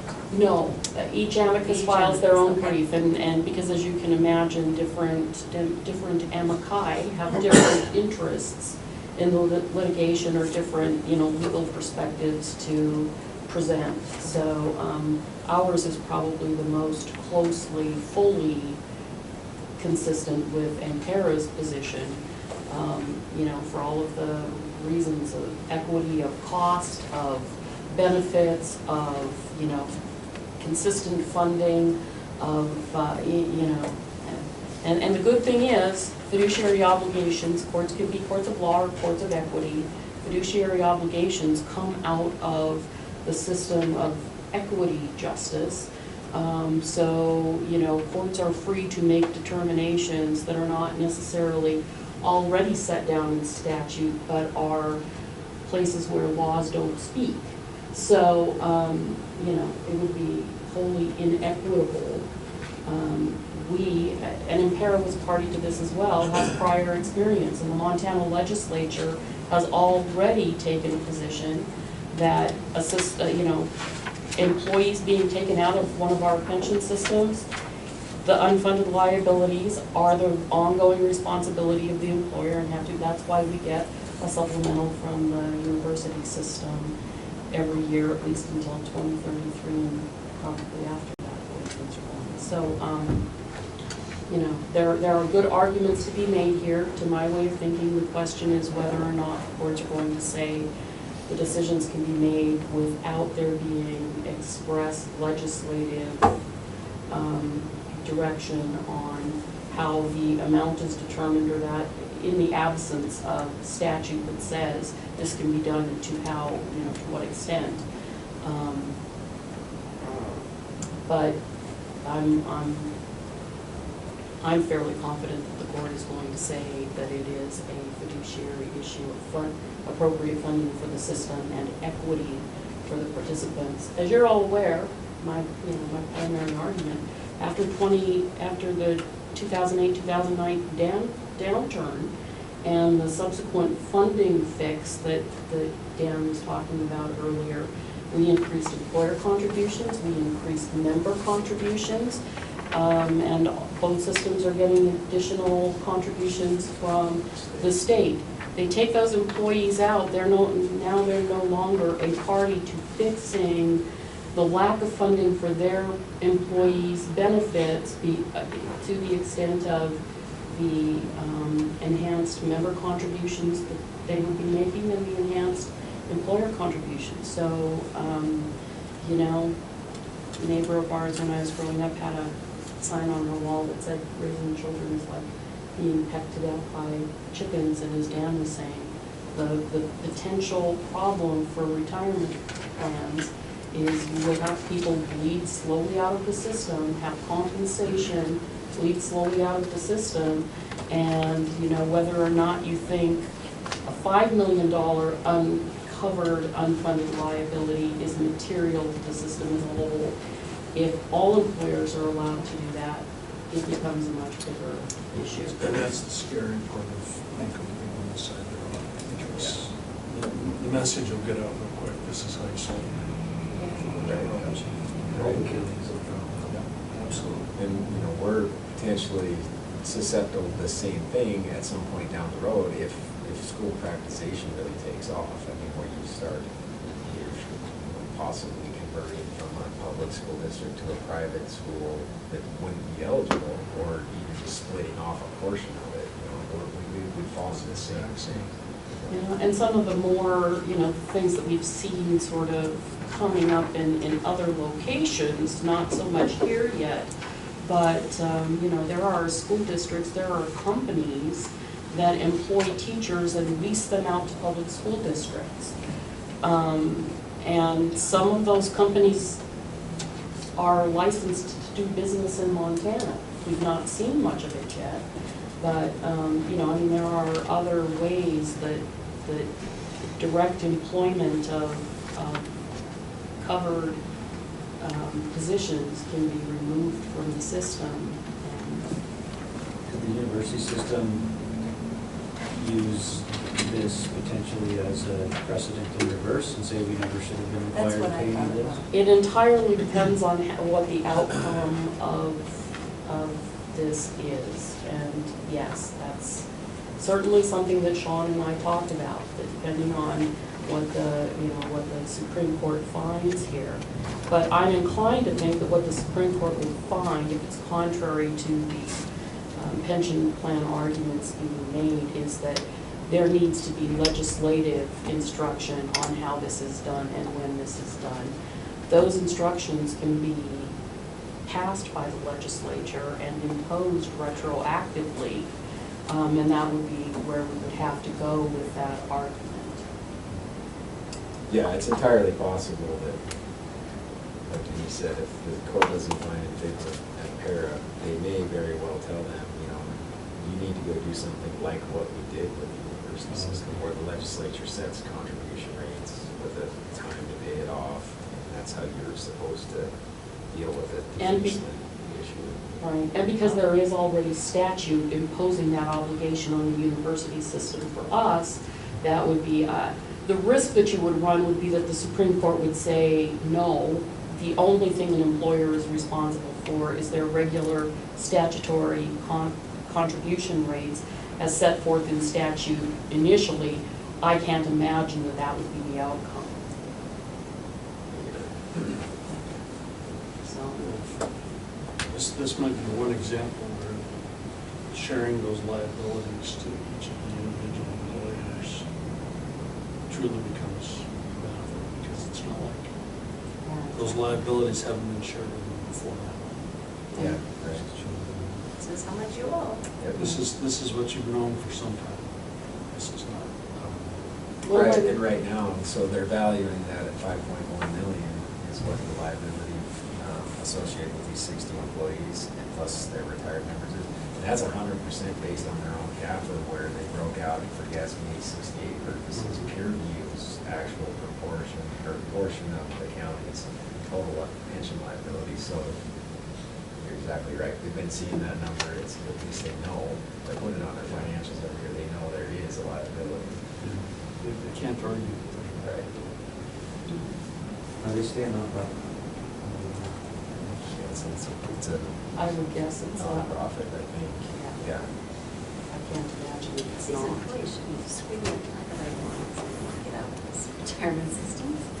Yeah. Wow, I think they did they're talking to the actually, wrong people they then. requested to, some of them at least asked about remaining in PERS. The problem is, once they're no longer a governmental employer, part of the county or instrumentality of the county, they're really not eligible to continue, so, yeah. And so, you know, really and truly from TRS's perspective, we're not a part of the factual scenario that has occurred here, so we're not arguing facts or, you know, necessarily tying law to facts. We're simply making the equitable funding fiduciary argument that the cost has to be paid, and it's most fairly and appropriately paid by the people who are accruing the benefit and aggregated the liability to the retirement system. And our systems, you know, we're a perpetual fund, we presume perpetual membership. You know, other than very minor adjustments, people don't typically leave, so. Third of the county's employees, but probably more than a third of the county's payroll. It's not a top I would guess, so, yeah. Yeah. Highly professional, probably well compensated, some of them, yes. Do we need a motion for any of this? Go ahead on there. This is an information item, discussion. Right, so no motion or anything necessary. But time for public comment, or, I'll just make a couple brief Yeah, no, comments. Diane Flavel, absolutely. MFP. First of all, I'd like to thank you for encouraging and supporting Sean as he goes out. I know he's really busy. I also know it will make a big difference. Your staff going out in general is so well received. When we do the retirement workshops, folks rave. I know you see those, that feedback, but having Sean out there will also be real important to the message that needs to be delivered. And I would make another request, and that is that all board members take a message out to the communities, their legislators, about the good work of TRS and the benefits of defined benefit plans. We need all the ambassadorship we can get. And there just aren't enough folks who come and listen and see the good work you're doing. But know that I appreciate it. We all do. And thank you for the decisions you make and work you do on behalf of our members. Thank you. Just need to get you a helicopter, then you can do it monthly. No, I don't know about that.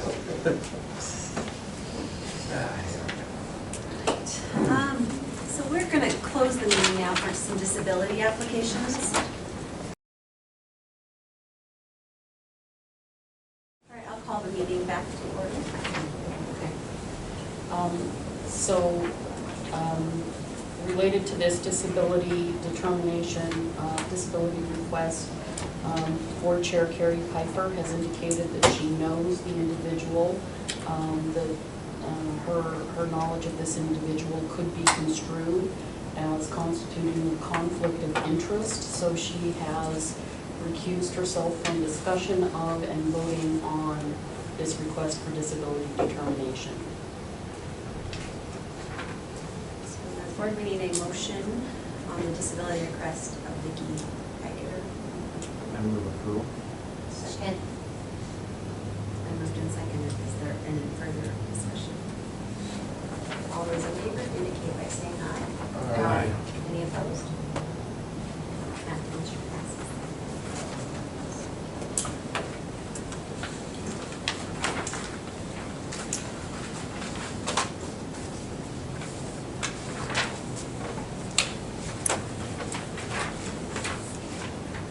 All right.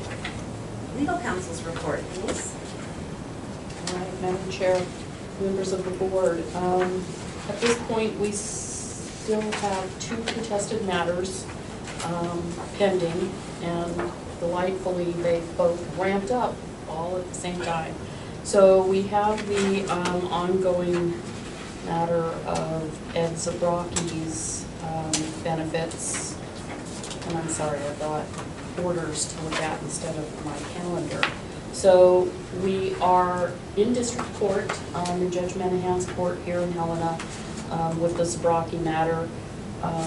All of the pretrial motions, pending motions have been resolved, orders have been issued. We're down to the point of briefing the underlying issues on the petition for judicial review. The briefing schedule, I just yesterday received Mr. Zabrocki's initial brief on the matter. I have until March 17th to file TRS's response brief. Their reply brief then is due by April 1st, and we're scheduled for oral arguments in the case on Monday, May 11th. So either probably at the August meeting, if not the August meeting, certainly by the October meeting. And if the timing works out correctly, because you all remember quite well that we have 90 days while a determination, that's the court's order. If the court's order is contrary to TRS, then we may have to address at one of those meetings whether or not we appeal it to the Supreme Court. Otherwise, it does not come back to you. I'm sorry, I misspoke. I was thinking of Mr. Fain, which is the other pending petition for judicial review. We have a scheduling order in that case. Right now, hearing is scheduled for June 25th. June 15th at 9 a.m. And interestingly, it says June 15th, 2019. I'm quite certain that was intended to be the 2020.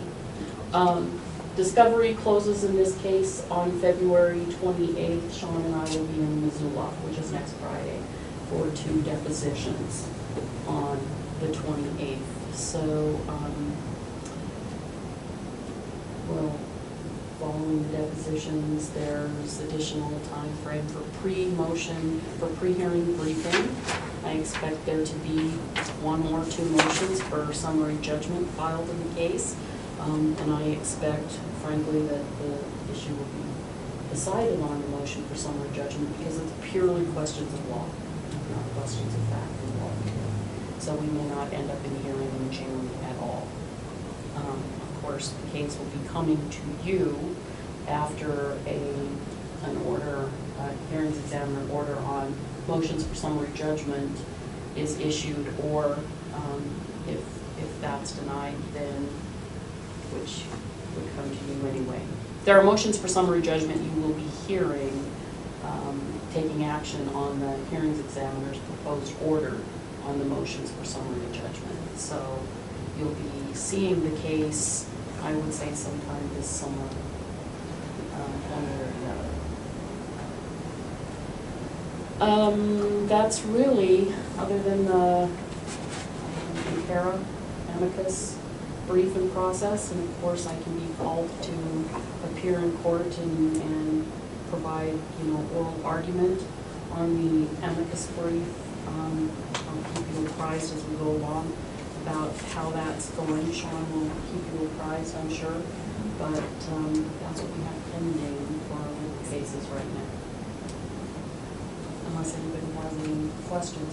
Once again, on the pending contested case matters, including Mr. Zabrocki, because again, there is a possibility that the district court could remand the case back to this board for some additional action or decision.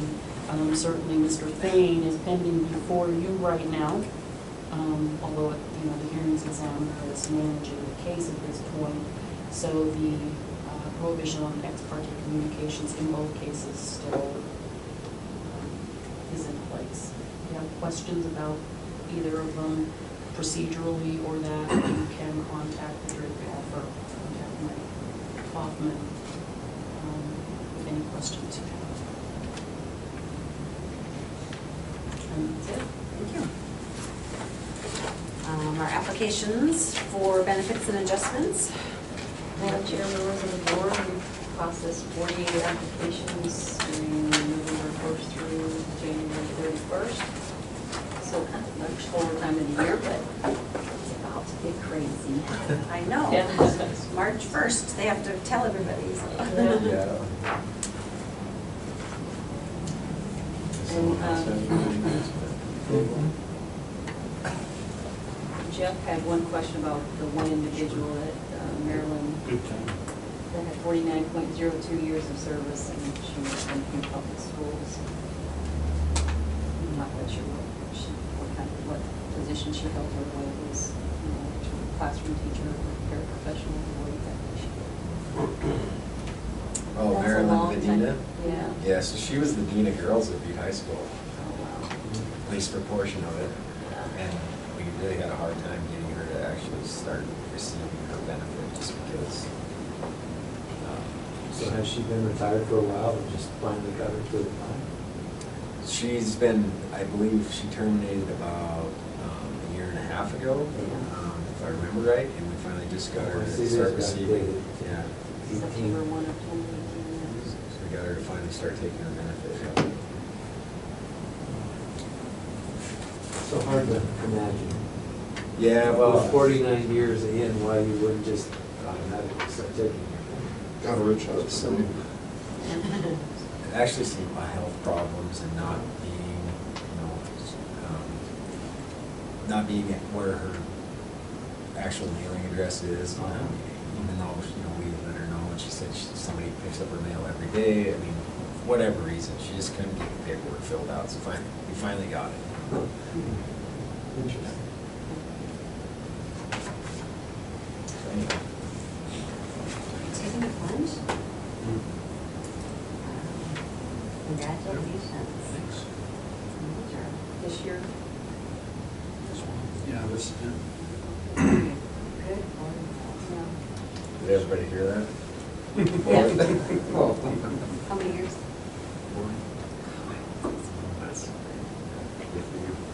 Good round number.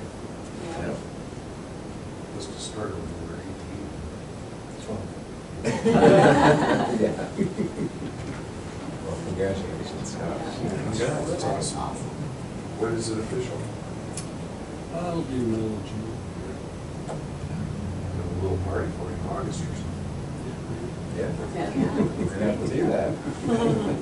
Bring in some champagne. Staff was commenting yesterday about why my name and your name is small, and I said, because we've been here since dirt. Very Yeah. close. Yeah. Yeah. That's fun. Exactly. Yeah, how many years on board? 21? Yeah, it was 20 just here this last, like August or whatever. 99 is what it started. Yeah. And just right after the 99 legislature decided to throw it down. And that was about the time Mr. Farrell started coming. Yeah. Yeah. Barrier. Barrier, yes. Yes. Barrier. So you were part of the decision-making process on, because originally the legislature allowed TRS to go up to 3% GABA, right? We had decided every year. Yeah. It really wasn't a very hard decision, but it was very frustrating having to tell our membership I bet. that we could not. Well, thankfully you didn't get to start out at 3%. You guys started out on that. Stayed there. Right, words, the strategic planning worksheet. Okay, Madam Chair, members of the board, this is still, relatively fresh, having just been updated over the summer in August. I think we're still on track with everything. We're gonna have, in your May budget proposal, we'll have an item in there for the, what will take the place of qualification review from tax council. We're gonna have that as a budget item for you. The risk analysis report is gonna be completed, I believe, by Kevin and McDonald, but before the end of this month, so we'll certainly have that in the spring of 2020.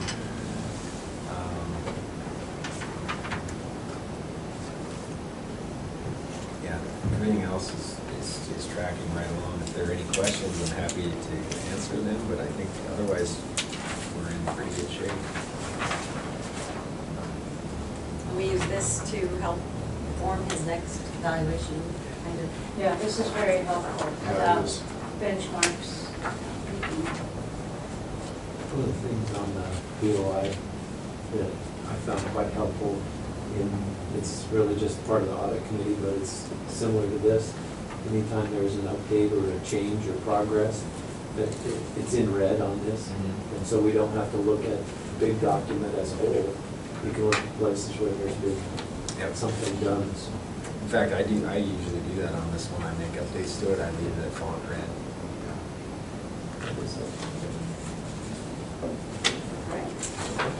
And last thing we have on our list here is board training, privacy and security, personnel information.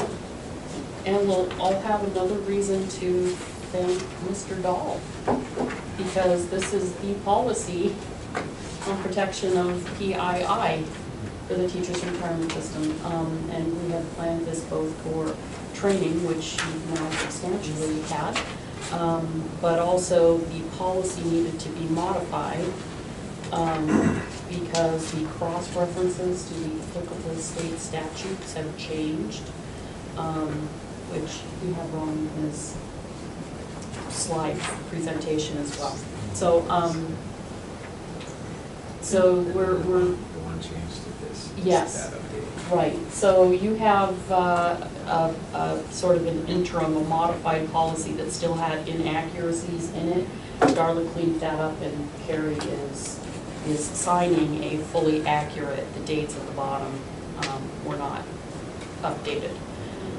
So the definitions here, you'll see the definition of personal information, exactly the same definition you went through originally, a first name or a first initial with a last name in combination with any one or more of these data elements that would lead you to identify the individual that information pertains to. So a social security number, tax identification number.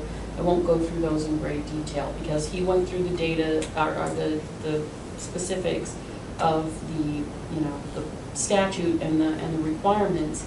If you look over to the second page, then the policy is how we sort of implement these expectations internally with staff, with our board members, etc. And it's kind of a norm. Section 1 there, A1, is to describe to people what private information you collect and why.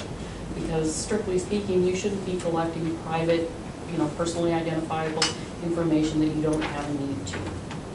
given the business that we do, we have a need to gather personal information and personally identifiable information. We gather, use that, and maintain it, et cetera, only as necessary to administer TRS business, and our internal staff and board members, anybody else who, contractors, have a need to have access to our information to perform duties and functions on behalf of the retirement system should have access only to the information and use the information only necessary for them to perform their job functions. We do that through security layering on our system, et cetera. With that being said, though, we're a very small shop. People perform many functions. We have one comprehensive system, and while there, is data security layering on our system, for the most part, all of our staff have access to member information that includes dates of birth, social security numbers,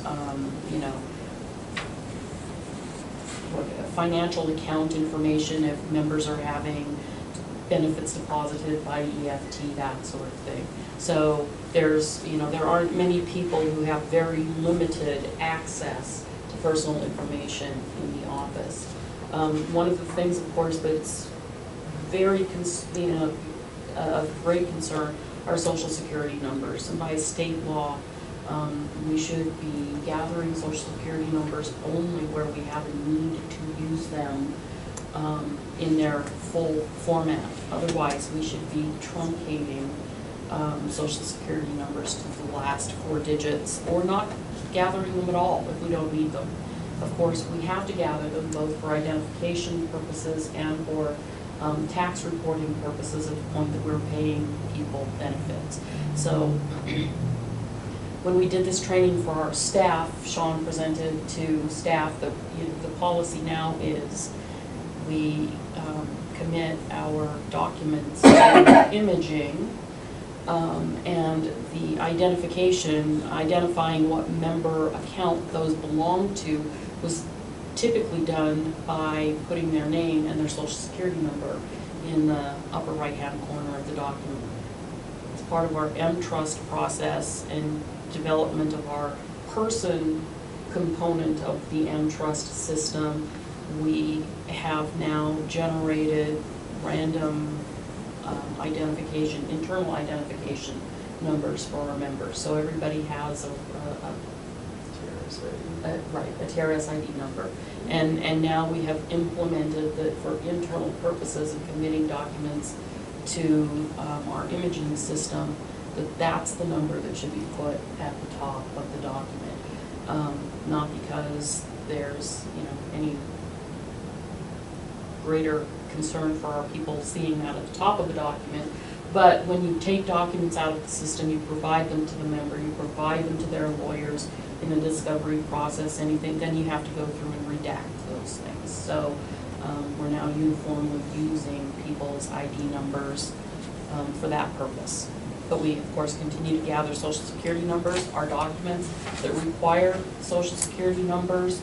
If it's a document for the payment of benefits, like a withdrawal application or retirement application, a disability retirement application, the member is required to provide a full social security number. Otherwise, they only have to provide the last 4 numbers of the social security number. We have specific provisions in here, as Brett also talked about, regarding protection of private information when it's taken outside of the building. So we don't take information outside the building on laptops, on thumb drives, on disks, on any kind of easily transported media. When we go out, when our staff go out and do presentations or do, what am I trying to say, retirement seminars or counseling, when they go to the conferences and that sort of thing, they come into our system through Citrix and access confidential, personally identifiable information directly in our system rather than carrying it with them.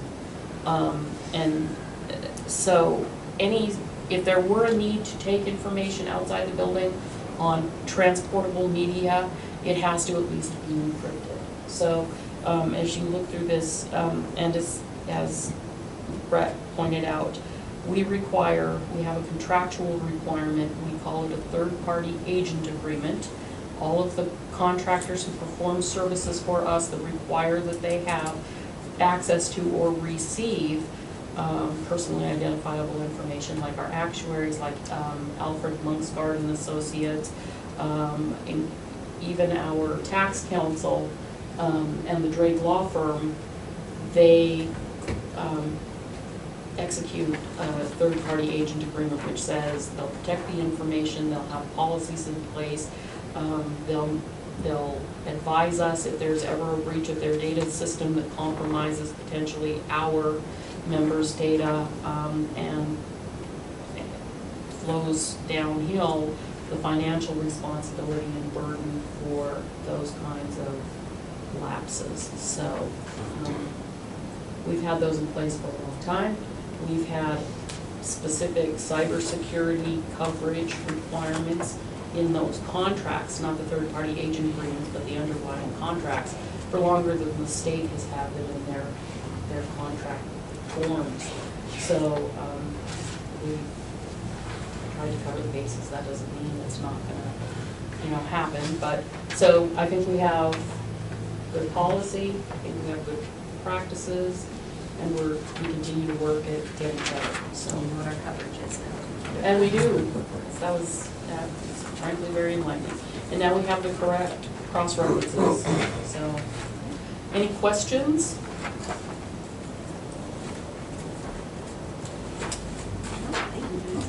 And then we do need an action item to adopt the technical changes policy, but I don't. That's to adopt the small. Oh, so technical we changes need that. I was like, that what is have that? to this policy. All right. So we just need a motion to adopt that, right? So moved. It's been moved and seconded. Any further discussion? All those in favor indicate by saying aye. Aye. Chair votes aye as well.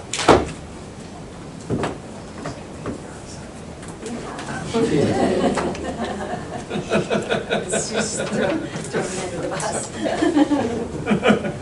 Sure. What else can we sign? And now we just need a motion to adjourn. Oh, there's no public, so no public. Motion to adjourn. Second. Moved and seconded. All those in favor indicate by saying aye. Aye.